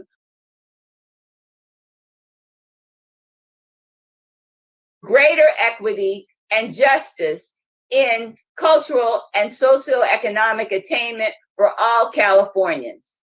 I think that the Reparations Task Force can help us do a lot of this with their recommendation. Thank you. Thank you so much, Dr. Jefferson, for your thorough expert testimony. We really appreciate it. Now we'll turn to artist Price. Price, you may begin your testimony, and you have 10 minutes, and you may begin when you're ready. Thank you so much for your presence. How y'all doing? I appreciate you all for the opportunity. Make it short and sweet. My name is Price, Government Larry Lee Jacks Jr. I've been blessed to be a part of the music industry since I was 17 years old. I got my first deal at 17 in the beginning of the streaming era, before it was even a thing. With a big, massive hit called Teach Me How to Jerk with one of my best friends. Since then, I was been blessed to just work with lots of different artists and, people in the industry, from Mariah to Brandy to Travis Scott to Wyclef Jean, too many to name. It's been an incredible experience.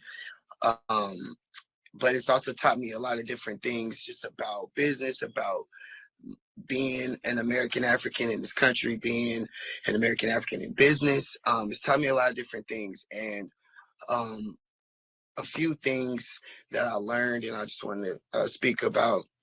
I'm from the Inland Empire, which is an hour east of LA, for those that don't know. I'm in California, and I've literally lived almost every city out here in the IE. But I was exposed to reparations and racism early. I mean, from 5, 6, 7 years old. On my street, my grandmother lived on Evans in Banning, California. We lived directly next door to a family that were a part of the KKK, a full-fledged, authentic, racist family. Since I was a child, I grew up next door to them, fighting them, all those experiences. And then 2 streets over was the Morongo Indian Reservation, which, we could walk to the reservation. It was walking distance to my grandmother's house. I'm 31 years old now, and I've never been on the reservation, still to this day. The reservation was blocked off by a border, almost like border patrol, a little border, couple guards, and unless you had an Indian reservation pass, you were not getting on that reservation.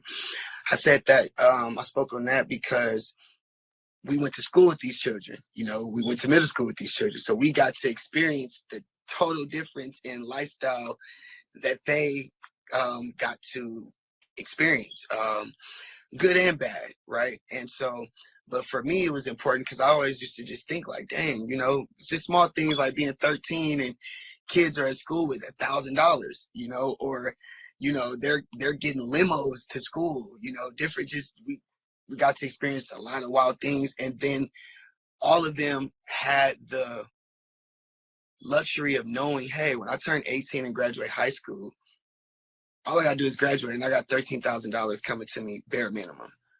And I always used to just think that was so strange. I was always just mind blown by that, and I used to wonder, like, well, our people were killed too. Why don't we get anything? This is, my childish thoughts. But it was just like I got to be exposed to the benefits of reparations and it being a real thing early. So saying that, just fast forward now because I don't want to, take up too much time. My family, we moved. I love one of the speakers who went so deep on her history. She crushed it with her family history in the slides. She did so amazing. I like to draw back to about 2 generations within my family, which started in the Bay Area, San Francisco. My family, my grandmother, my aunties, my uncles, they all were a part of the Jim Jones experience. They were all in the churches. I have cousins and uncles that have nothing bad to say about Jim Jones because they do not know the man that went to Jonestown and murdered all the people that he did. One of my aunties and one of my newborn baby cousins died in that massacre as well, which inspired me to do what the Queen Erica spoke about, which was get into storytelling. I couldn't agree more with the power of storytelling.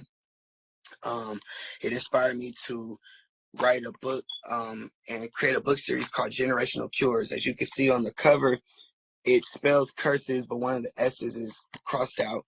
And it's Generational Cures. I'm the first in the series, Lil Larry, but the purpose of this book is to immortalize my family, tell all the different stories of my family members, create financial legacies, build, residual income for my family members that never would have ever think that their stories would have been told. I have family members that became schizophrenic after the massacre. I got family members that became drug addicts, drug dealers, et cetera, et cetera.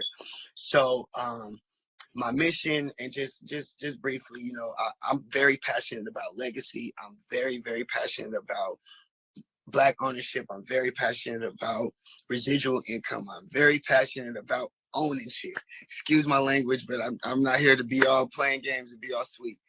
Own you something. I know we're going to get reparations. This is not something that we're sitting here with 150 participants in a fairy tale world about. This is 1,000,000% going to happen.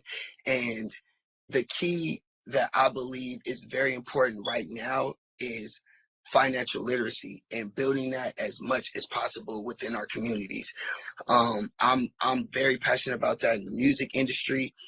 I'm very passionate about spreading the awareness of reparations in the music industry. You'd be surprised how many American Africans in the industry don't realize what they have coming to them, and what they should be fighting for, what they should be spreading awareness for, even within our industry. So many American Africans that are millionaires that can, really help push the agenda, and they just don't know.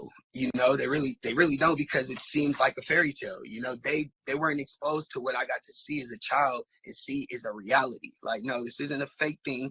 People are getting scary amounts of money monthly to do nothing but be who they are based on what, the massacres and the just scary things that happen to their people in this country, and our people experienced 100 times worse. So I don't want to take up too much time. My name is Price. I love all my people. I'm excited to be here. Thank you, Camila, for this experience. Thank you for inviting me. I'm just blessed to be hearing all of you all's takes and positions, and I'm here, and I look forward to learning more, becoming more involved in the movement and anything that I can do. And I thank you all for the time. Thank you so much, Price, for your moving personal testimony. We really, really, truly appreciate it. So now we're going to move to Professor KJ Green. Professor KJ Green, you can provide your testimony when you're ready. Thank you so much. Can I be heard? Yes. Would you like to be seen as well? If so, yes. Turn your camera on. Okay. Yeah, I thought it's on. I don't see your face, so. Okay, let me try it on this because I'm using the phone and the computer. Okay, how about now?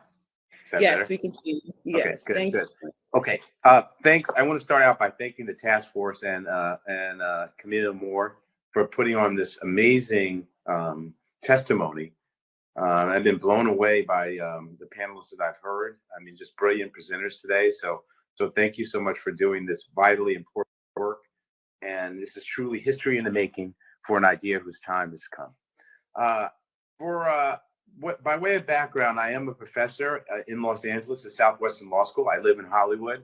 And prior to becoming a professor, I was a practicing attorney. I've been blessed to represent some very iconic clients as a lawyer, including Public Enemy, Eric B. and Rakim, Bobby Brown, and of course, more recently as a consultant, the great George Clinton, the King of Funk.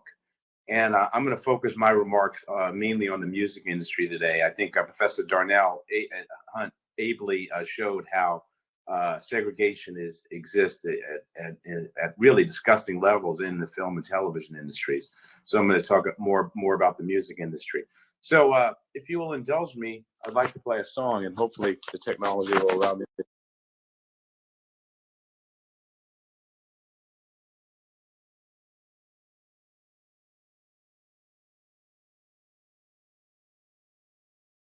I think he dropped.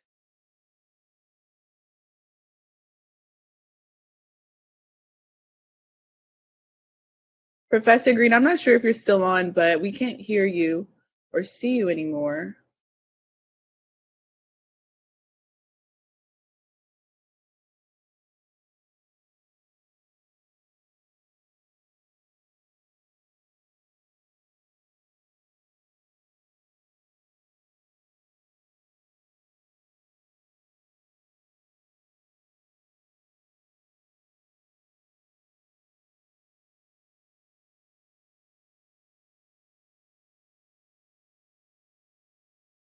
I just texted Professor Green. He should be back on shortly.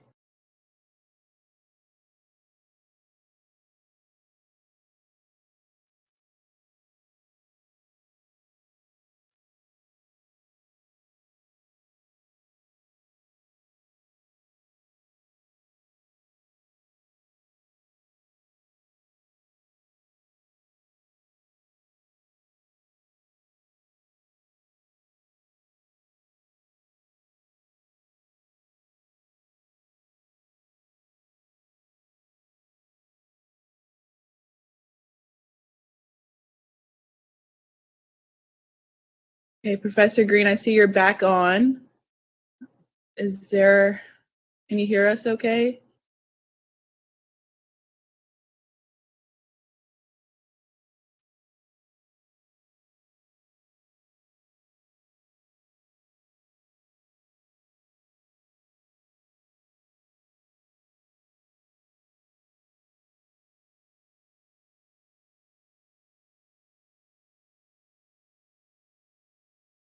Okay, you're back on. We see you, Professor Green. So you wanted to play a song?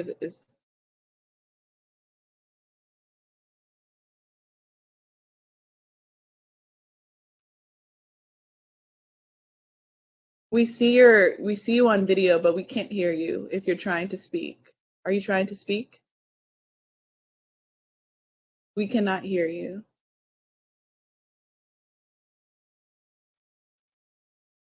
Is there any way a staff member can assist Professor Green?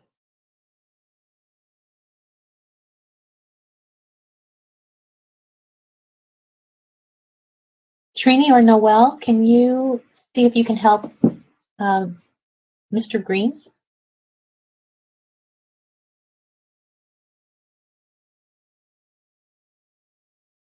He is listed as a presenter.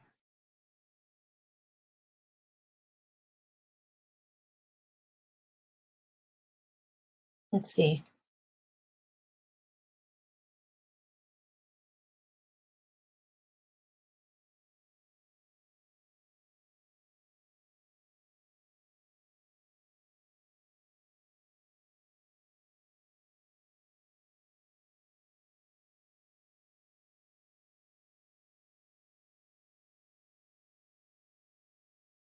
Mr. Green, it looks like you may have dual monitors. Is that the case?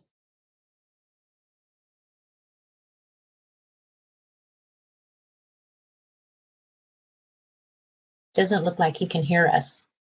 Yeah, I'll try and chat with him on the back end. Oh, thanks, Trini. Yeah, he's on the computer and his phone at the same time, so I'm trying to. Is there a way you can just use one device? I could, but I don't think the computer is affecting it because the audio never worked on the computer. And when I say it says your video is muted on the phone app. We can hear him. Mm-hmm. Yeah, that's my phone. I can play through my cell phone. Oh, okay. That's creative. Technology is not cooperating. If you all can hear, I can just use my cell phone. We can hear him. Sorry Yeah, we about can that. hear him. The song I played was Bessie Smith, and I played it because back in 2008, I wrote the first article on reparations in connection with copyright law.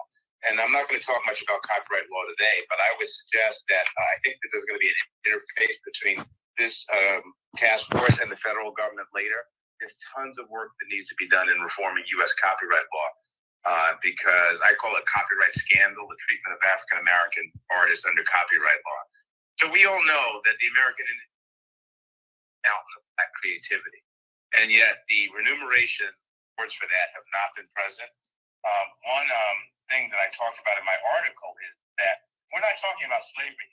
We're not talking about something 200 years ago. We're not talking about some old problem which doesn't exist today. We're talking about ongoing appropriation of African-American music and lack of compensation and credit for that music. The way copyright law works is any work after 1926 is still under copyright. And so all of those works from 1926 going forward, we just saw this with Ma Rainey's Bottom, which was done on Netflix. Ma Rainey is now in the public domain. But the value of these astronomical.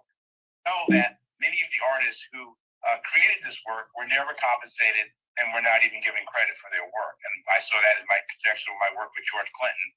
Been horribly treated not only by the American music industry, but by the courts. There's a tremendous judicial ability in our federal courts when black artists come to courts to get theirs.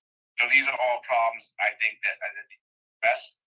The innovators in science and other fields, Thomas Edison, Bill Gates, now today with computers, Steve Jobs, they all became billionaires. But African Americans, greatest innovators in the American music space, the greatest of them, including Jelly Roll Morton, Bessie Smith, Arthur Big Boy Crudup, they all died so poor that they didn't even have a headstone to be buried with.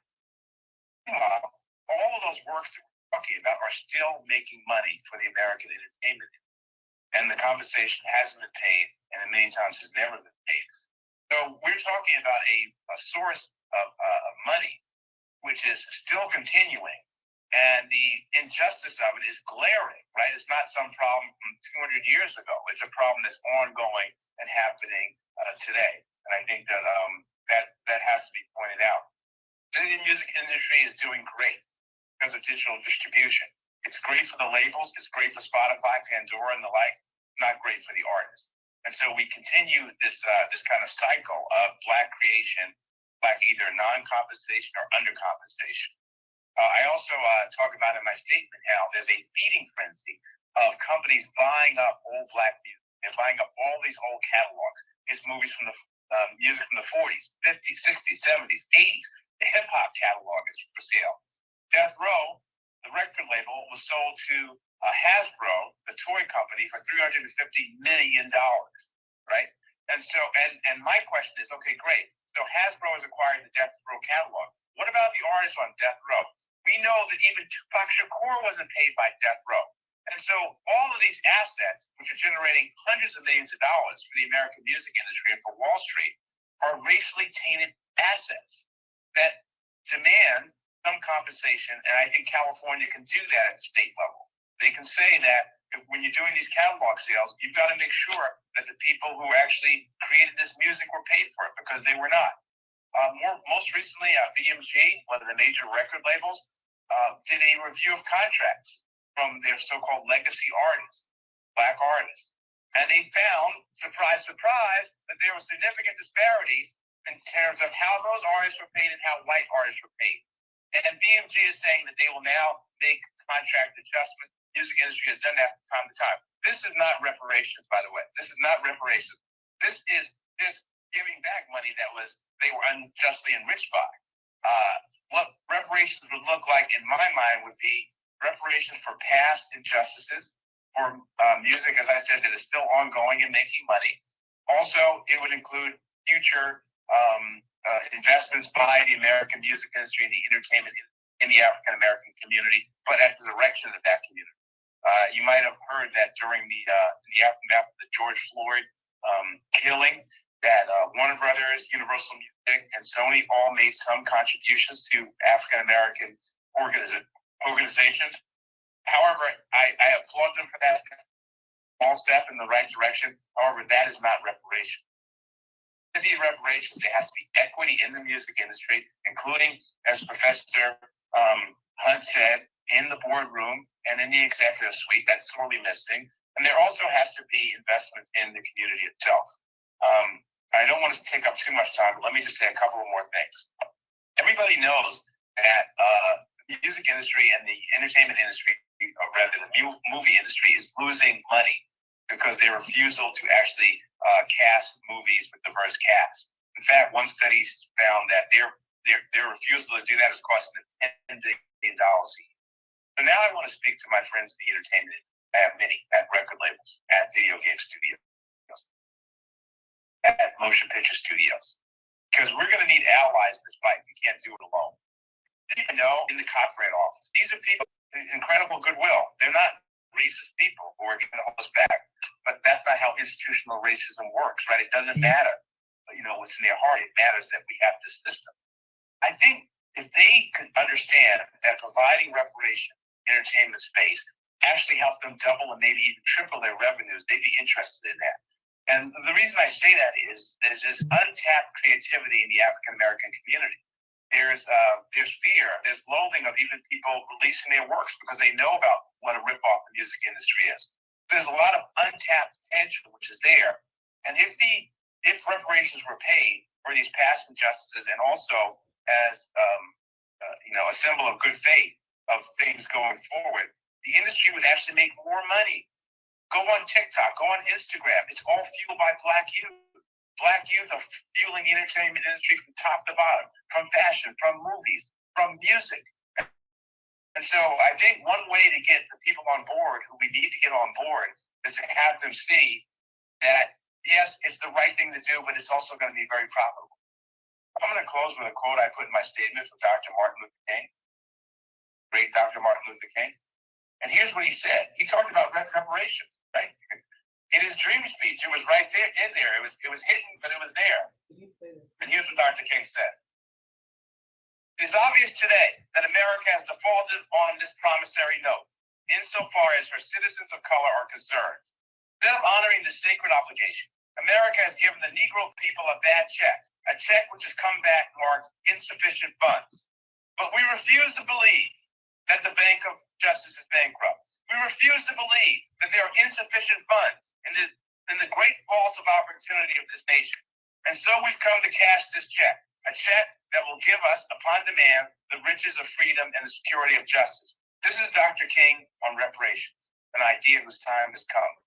I've now concluded my opening statement. Thank you for inviting me. Wow. Thank you so much, Professor Green, for your expert testimony, and apologies for the technical difficulties. We're going to move into the question and answer period, which will last until noon, and then we'll part to lunch. And so hopefully we can get your audio together for the question and answer period. If not, I'll just keep my phone on. But I do see from one of your screens, one of the mic is muted, so I don't know if that could help if you tried to toggle it. But I know you already talked about that before, so it's okay. So now we'll move on to the question and answer period. Are there any, at this time, any members of the task force who would like to make a comment based on the testimony presented, or to ask a question to our esteemed panelists based on the information presented?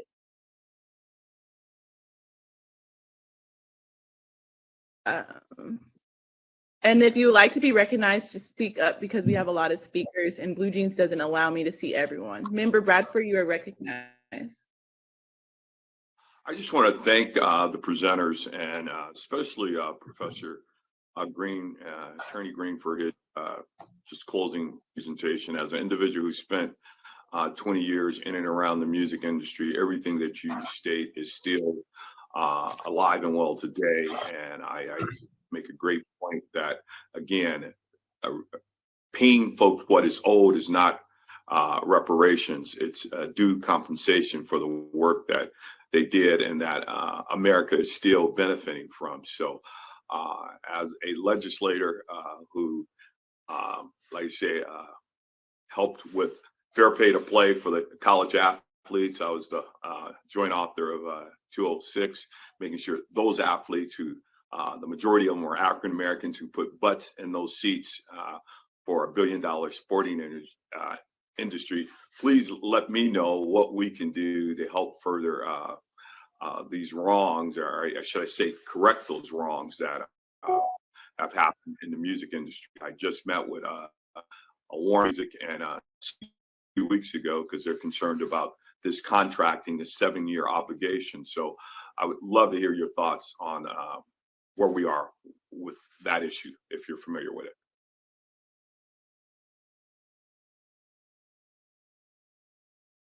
Professor Green, would you like to respond? Yes. Senator Bradford, is it? Senator.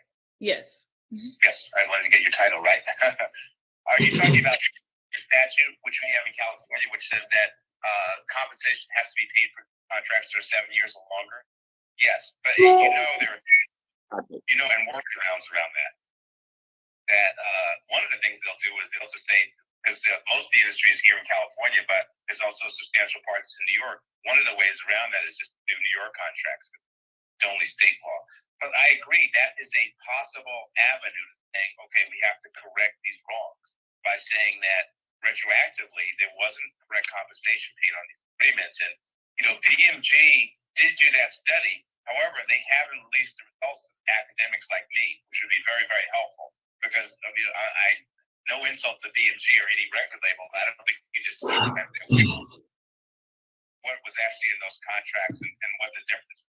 So one of the things I would encourage, maybe there could be legislation encourage them to release those results. BMG invited every other major label to do the same thing, and I don't think any so far have actually taken them up on that, right? Because they realize that, yeah, a lot of these artists were paid at the federal level, though. Federal level, most of the time these people can't get copyrights. They couldn't get copyrights in their work, or they had false copyright registration, like Barrett Strong. I have tons of examples of that. So in order to unravel this, it would take a comprehensive look at all these different things, our copyright system, our system of contracts, and also making it a national project ultimately, because I could very easily see Alabama or Utah or a conservative state saying, hey, you don't like California, you don't like the way they're regulating you, come to Utah, come to Alabama. So we need a national dialogue on this as well. Thank you so much for that, sir. Thank you. Would any other member of the task force like to be recognized at this time?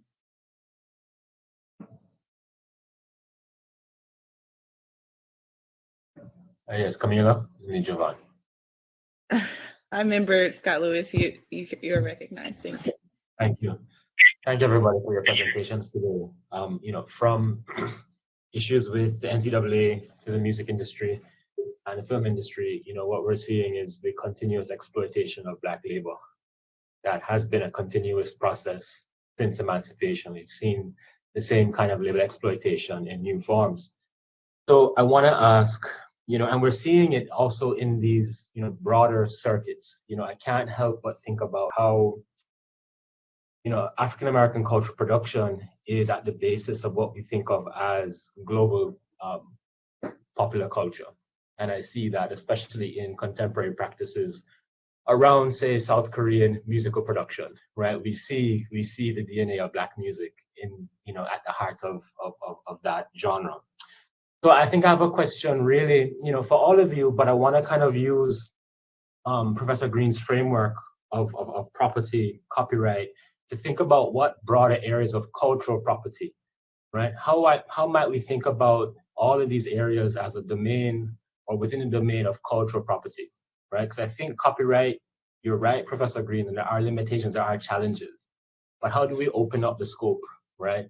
Where I think everything that the presenters have talked about today does fall underneath something of a protection of cultural property. Is there a means by which we can shore up that category? And I'm very curious about that, because once we think about that, then what we have is something that can be protected. We understand our cultural property, especially in native cultural areas, right, are often very protected. How do we have something like that that can be qualified and can be protected for African Americans?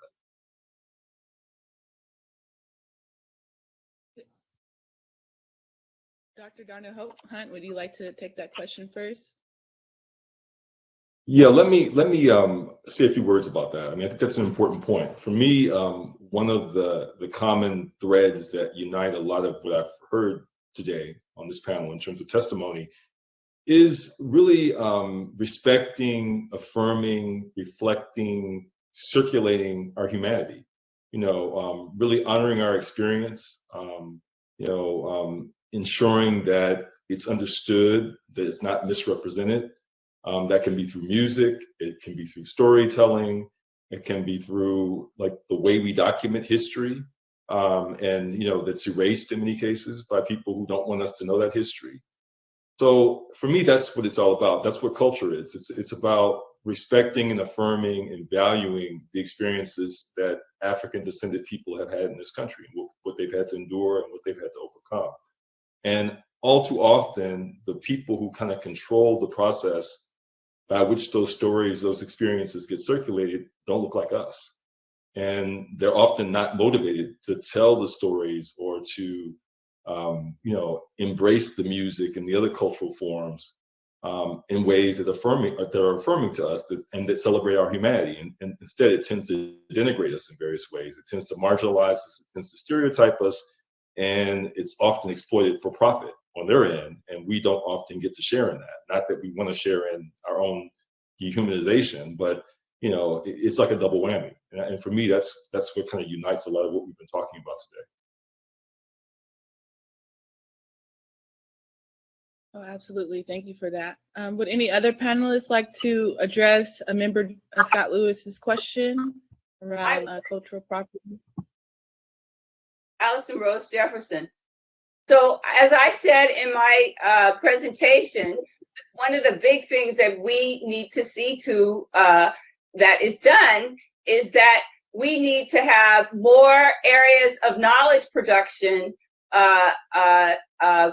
available from the standpoint of archives and collecting materials and what have you, because those are the places where the stories are coming from that are getting presented on television, that are getting presented in movies.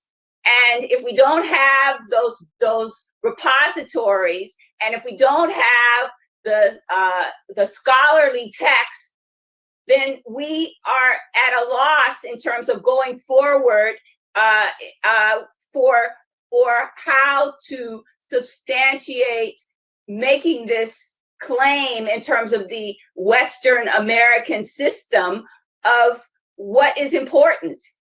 And there's lots of materials out there, not to say that we have to always buy into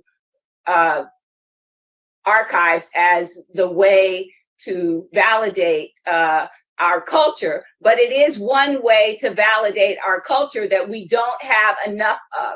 We don't have enough money being put into developing things like this. I mean, we have our major cultural institutions in terms of UCLA, in terms of California, UCLA, and other places, but we don't have any real dedicated archives in California where there's funding that is being developed. So that's something that the Reparations Task Force should, look into. We don't have as many displays in terms of public displays, monuments, those kinds of things, where people can learn about the heritage in terms of the public square. So those are the kinds of things I think, I hope that the task force will, consider in terms of funding.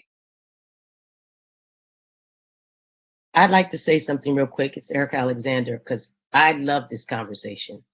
Absolutely, Professor Kevin Green and Senator Stephen and Darnell, it's the truth. One of the things that stops progress the most is that every time we go to make something, we have to pay an arm and a leg to do it. Doing the podcast, many of the things that we looked for were archival, whether it was James Baldwin or Malcolm X, and they're owned by huge corporations. And it stops us from creating the types of stories we like to, documentaries and things like that. People ask why we're outside of those things. Well, maybe because we're not funded, certainly, but also because getting a hold of those types of things, we're often paying people who at the time did record them, but own all of that archival material. And I'd like to say something about the legacy family stuff. Professor Green, we are now trying to do something to produce something about the legacy families, to tell their stories about how these things happen. So it can be a blueprint for other artists to avoid it, and also to create some kind of connection and conversation within the industry so we can stop it. This is generational wealth rape as far as I'm concerned. And we just need to be as aggressive as we can toward it. And certainly people are afraid to speak up. They think there's going to be a blowback. They won't be able to do the things they need to do. And also, I just want to say that whatever I can do in that space, I'd love to, because it's probably one of my most frustrating things to see all the work that we've created for the world, the biggest culture makers in world history, as far as I'm concerned, 13% of African Americans, and have very little ownership of it. It's atrocious and it's outrageous, and it needs to stop. So thank you. Thank you. Members, oh wait, sorry. Before we go to Reggie Jones Sawyer, Kevin, Professor Green, you wanted to respond, and my mic has to stay on. I'm sorry for any audio issues. Kevin Green needs my audio to respond. Yeah, I just want to say to Mr. Alexander, said about him, we have to awaken him. And there is going to be pushback against it. It's going to be pushback because they're going to look at it, I can tell you, in the music, exactly the opposite. Yes, I don't know if I could be heard. Did y'all hear that? Did you? Mm-mm. Okay, great. Yeah. You can, but it's kind of low.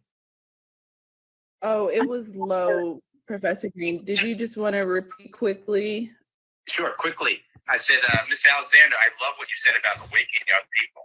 That's going to be a key part of this. And I'm hoping that this committee gets and this task force gets a lot of publicity. I did reach out to a Rolling Stone reporter who said he was very interested. I don't know if he was able to make it.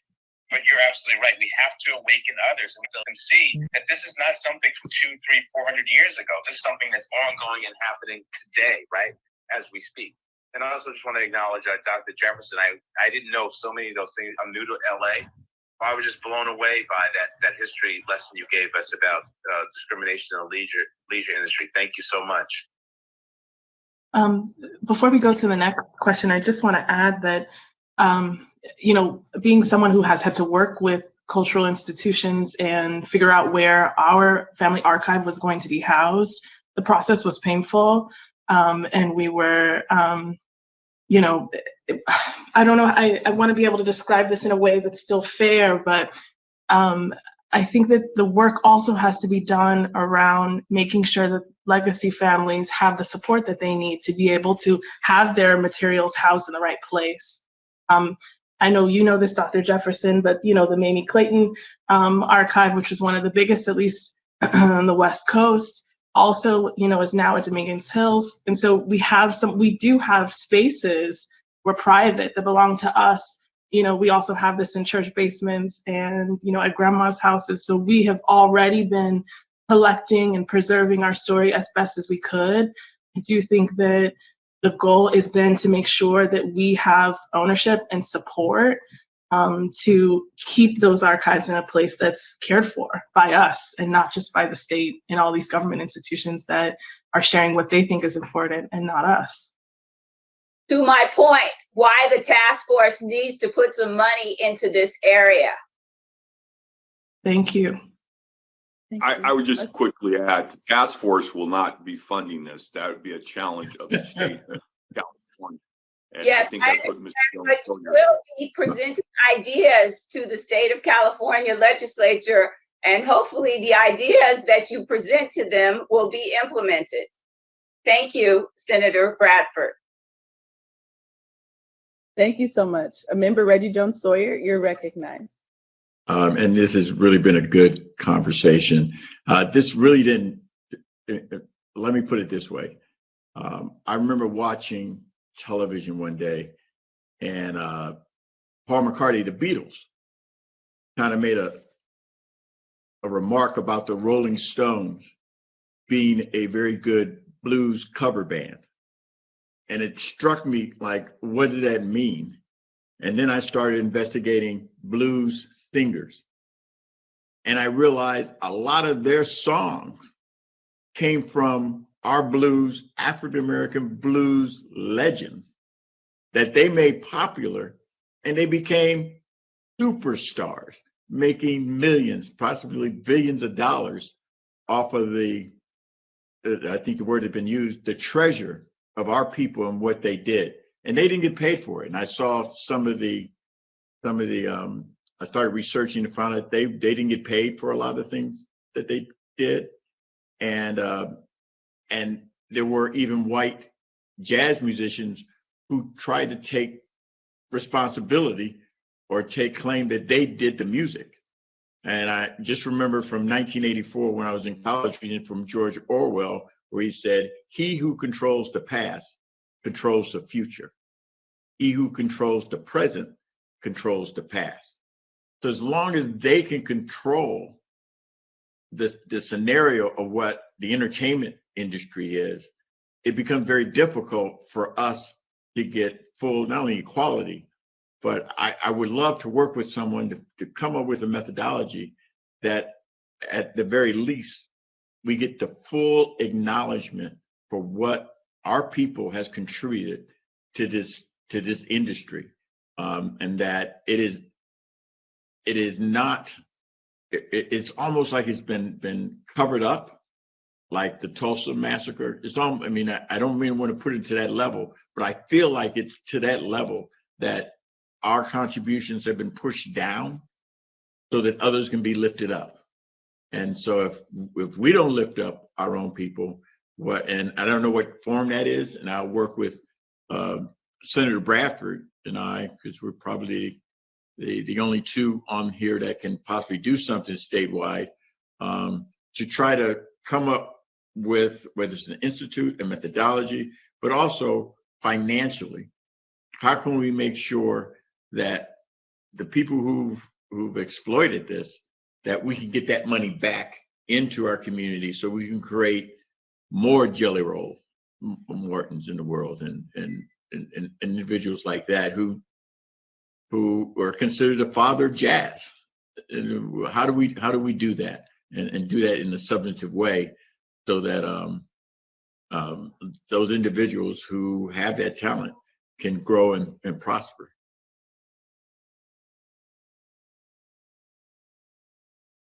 I don't know if that was a response or if they just somebody want to say they want to come and work with us or whatever, but we do need to do something. That's right. And if I can piggyback on that. Go ahead, I'll stop. Go ahead. No, please, go ahead, Sue. I just want to piggyback. I just want to piggyback on the archival discussion, and that's critically important.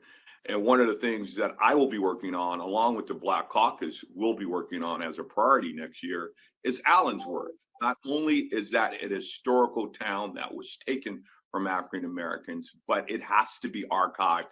People don't understand the importance of Allensworth and the fact that it's a state park. But if you visit it today, it's at best a ghost town. So those are the things that this legislative Black Caucus will be working on in conjunction with this task force.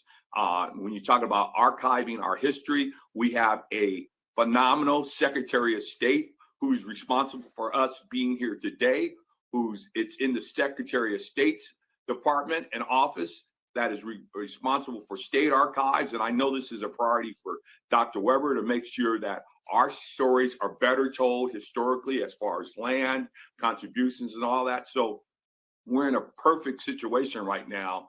And to come up with some clear, concrete solutions and directives.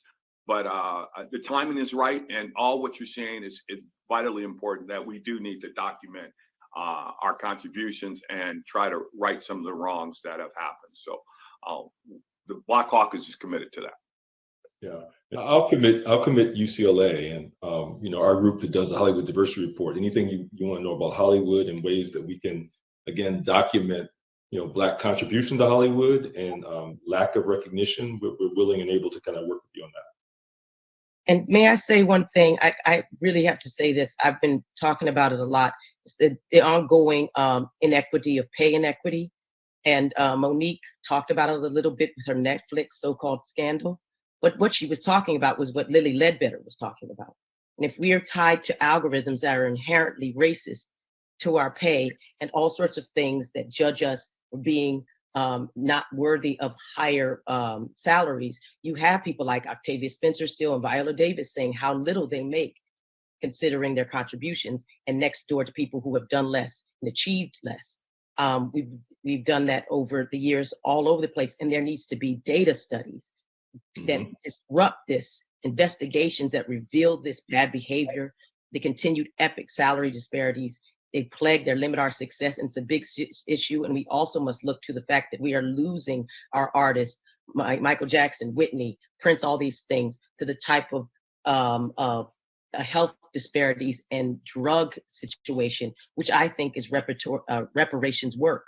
There's a lot of things that contribute to those types of things. And one is them not being able to have access or money access and things like that. You're talking about some of the larger ones, but there are tons of other people who go missing every day. When I say missing, they just fall away. And it's a talent drain. And so that would be great for data studies, to just go in there and reveal it. I think it would blow people's minds to see what newcomers make right next to people who have been in it for years and who built this billion-dollar business alongside and cannot get the salaries they deserve or the attention they deserve or the marketing or the branding they deserve right next to people who are pushed forward every day. So there you go. I'm glad I got a chance to say that. So, thank you so much. We have one last question from Member Grills, and then we'll get last comments from the panelists. Thank you. Thank you to the panelists for all that you shared this morning. This question is for entertainment and sports panelists, but it is actually relevant to the leisure industry as well.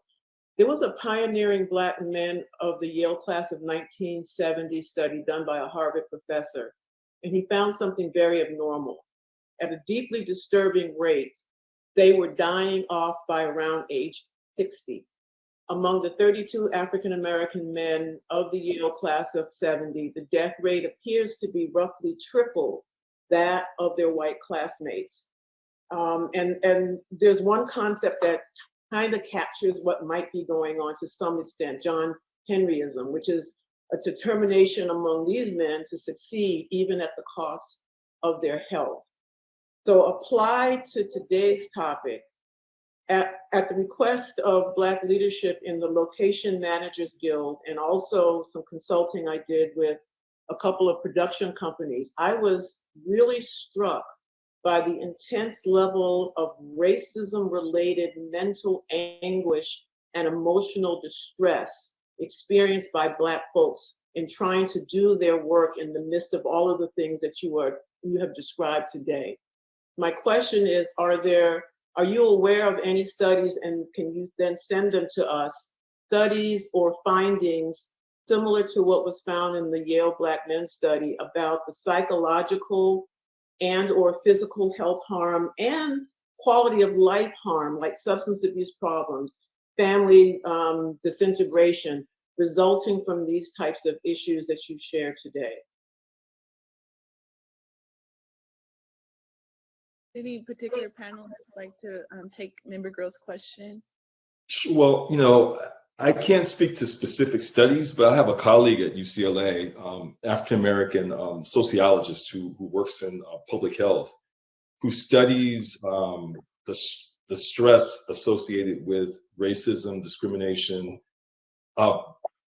among upwardly mobile, middle-class, manager-type people. In other words, the finding was that in some cases, the stress they face is even more severe than working class Blacks face, because they're actually working in environments with with white people who create all kinds of anxieties and pressures, microaggressions, and things like that associated with the status that they've attained. So when you talked about the Yale graduates, I mean, that immediately, but I immediately thought of her research, because I think it speaks to what may be going on with them. And stress, as you know, is like a precursor to all kinds of disease, hypertension, heart disease, you name it. So that's an important issue. I think there is a body of literature out there on that. I would just say that I think your point is something that needs to be studied further. We certainly.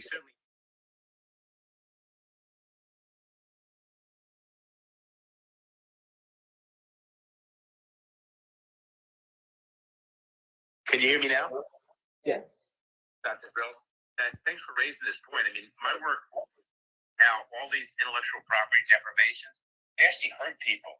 And they end up destroying their careers as well. So mental health toll is just tremendous. I was listening to the singer who talked about Jelly Roll Morton. I mean, he spent the last years of his life in LA, actually, wandering the streets of LA, pretty much homeless and indigent. And this is the creator, as Senator was saying, if anybody can claim they created jazz, one person probably couldn't, but it would be Jelly Roll Morton. So, yeah, the toll of this on people is enormous. And I think that's something that's understudied. Because like Professor Hunt, I don't know of any studies that really address that specific issue. Thank you, Professor Green. So we'll take last comments from Vice Chair Brown. Go ahead.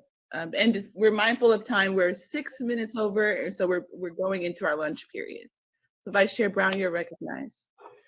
Madam Chair, members of our task force, and to our,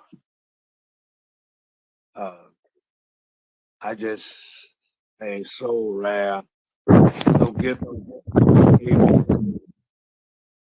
panelists. I want to shout listening to all of your testimonies. And I want to underscore one thing along with all the great things you've said. Is we must go back to the scene of the crime, the ground zero of this discrimination, even in Hollywood. It goes back to the Dutch Reformed Church and the Anglican Church, who gave spiritual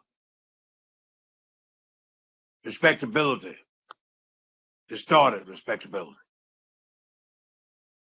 to the notion of race. And as the scripture says, judgment should begin in the house of the Lord. It was religion that buttressed and gave strength to injustice being perpetrated against Black folk. Let's move fast forward. I heard one presenter mention about Birth of a Nation, but not many people know that it was Thomas Dixon, a Southern Baptist preacher and lawyer, from Charlotte, North Carolina, over there near where Brother Barber lives. I heard the young lady reference Barber. But they don't say enough about the fact that it was Thomas Dixon who wrote that novel, The Klansman. He was the writer that inspired Griffith, D.W. Griffith, to produce that movie, Birth of a Nation. And right now, today, the reason why I would suggest we're not being able to deal with race in America is because the so-called white evangelicals don't know anything about Jesus of Nazareth. They've been about nationalism, racism, colonialism, and all of those isms that have been mean to persons because they're different. So I hope that as we go forth and talking about how we got to this point of there being such injustice, this is perpetrated against those who are in Hollywood. It all began in the spiritual community and in the so-called church house.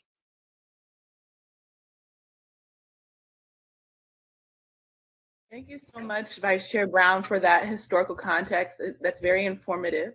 Are there any last comments from our esteemed panelists at this time? Okay. Thank you all so much for your time and your presence. Namely, I want to thank Aryan Edmonds, Dr. Darnell Hunt, Erica Alexander, Dr. Jefferson Price, and Professor KJ Green. We truly appreciate your personal and expert testimony, and we're looking forward to staying connected with you all and building on this incredible work that you all are doing.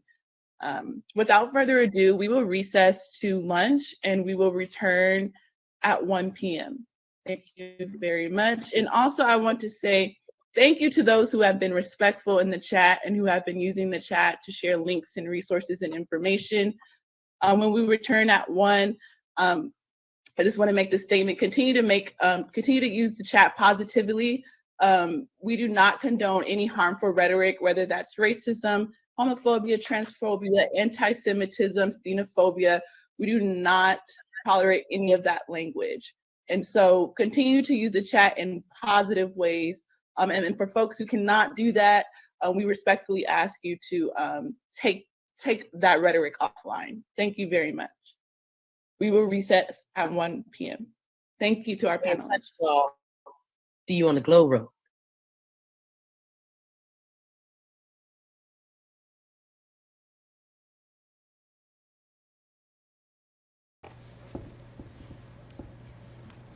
Hello, this is Jessica Bartholow with the Western Center on Poverty. Hang on the phone, Jessica. Oh. Hold on just a second. All right. Hi, my name is Kim Mims, and I'm here. I stand in support of AB 3121 for the same reasons that Dr. Weber states and my ADOS counterparts here. But I also have a story of more of a personal nature. Now you say we've got time here, but no, seriously, if they're not going to the establishment, if you will, not going to give us an opportunity to, make livable wages and to flourish in this American society. I once believed in the American dream. I've been looking for a job that pays a livable wage for the last 7 years, and 3 of those have been with the city of Sacramento. I pass all of their tests and go through all of the, hoops that you're supposed to go through, and I just sit on those lists, and I never get a call. So when the Creative Edge economy came to town, it was a grant application that they were looking for from the city, from creatives. I put in a pitch for a film community with local initiatives because nothing like that existed in Sacramento. So, I provided them with the intel to put this whole city office together, which they did. I didn't even have the opportunity to interview for the position. And of course it went to, a white lady, which it's pretty typical in the city of Sacramento. So again, if we're not going to get the opportunity to compete on a competitive economic level, then we need reparations, or it's going to be extension for the Black race at this point. So thank you. Thank you. All right.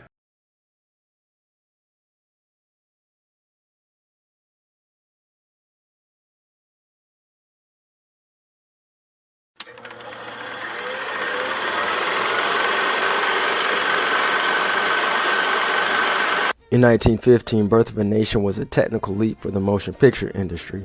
Unfortunately, this technical spectacle created the resurgence and recruiting tool for the white racist supremacy group, the Ku Klux Klan. Today, in some capacity, the original Big Five still remains supreme. While the so-called Big Five were dominating the motion picture industry, a short-lived yet trailblazing company decided to enter the playing field. The Lincoln Motion Picture Company was an American film production company founded in 1916 by Noble Johnson and George Perry Johnson. From the ashes of the Lincoln Motion Picture Company came a rising phoenix. 48 years later, after the release of The Homesteader, an American who fled to France would learn French to get his shot in directing his directorial debut, where the opportunity was not reciprocated in the country where he was born. After the independent success of Sweetback, the major studios took advantage of the newfound black gold to create what is now known as blaxploitation, saving a crippling industry. Although Peebles is known as the father of blaxploitation, the financial success of the film Superfly shocked Hollywood. 5 great films here, and they're great for one reason: because they tell the truth. But there is one film missing from this list that deserves to be on it, because ironically, it might tell the biggest truth of all, and that's Do the Right Thing. Yes, yes, yes. If you take Oprah Winfrey, Robert Johnson, Byron Allen, Kathy Hughes, and Tyler Perry's alleged net worth combined, they would not break the 15th wealthiest person's net worth in media in the world. Black folks have been denied 13 to 15 trillion of wealth, Johnson told the outlet. And therefore, we as a country now must atone by paying black people of all stripes, the rich ones, the poor ones, and the middle, out of our pocket. Comcast settled a long-running racial discrimination dispute with black media mogul Byron Allen, agreeing to add 3 of Allen's channels to its cable packages. So the question is, do black movies make money? Let's look at some of the releases in 2018, shall we? The Hate U Give.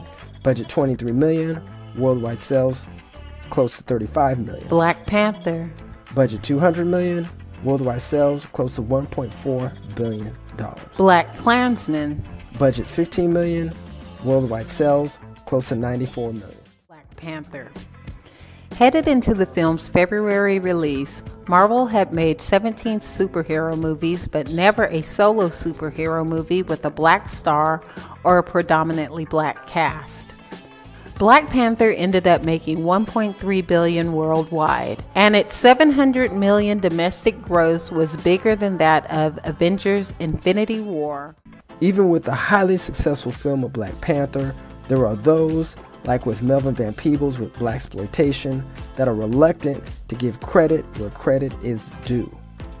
This is the case with Wesley Snipes in the Blade franchise, which can be argued as the primary film that put the current superhero genre on another trajectory. In the report's conclusion, it states, "The marginalization of diverse groups in Hollywood is an old story, one dating back to the origins of the film industry over a century ago. Hollywood has always been a bastion of whiteness, a highly lucrative and insular industry in which white men dominate the positions of power. Not much has changed. The story of America, like the story of Hollywood, continues to overlook the travesties, the transgressions, and the need for atonement for the centuries of malfeasance against the very people, the descendants of U.S. chattel slavery, that built this great country. Until then, Thank you for watching. This is Blacklisted.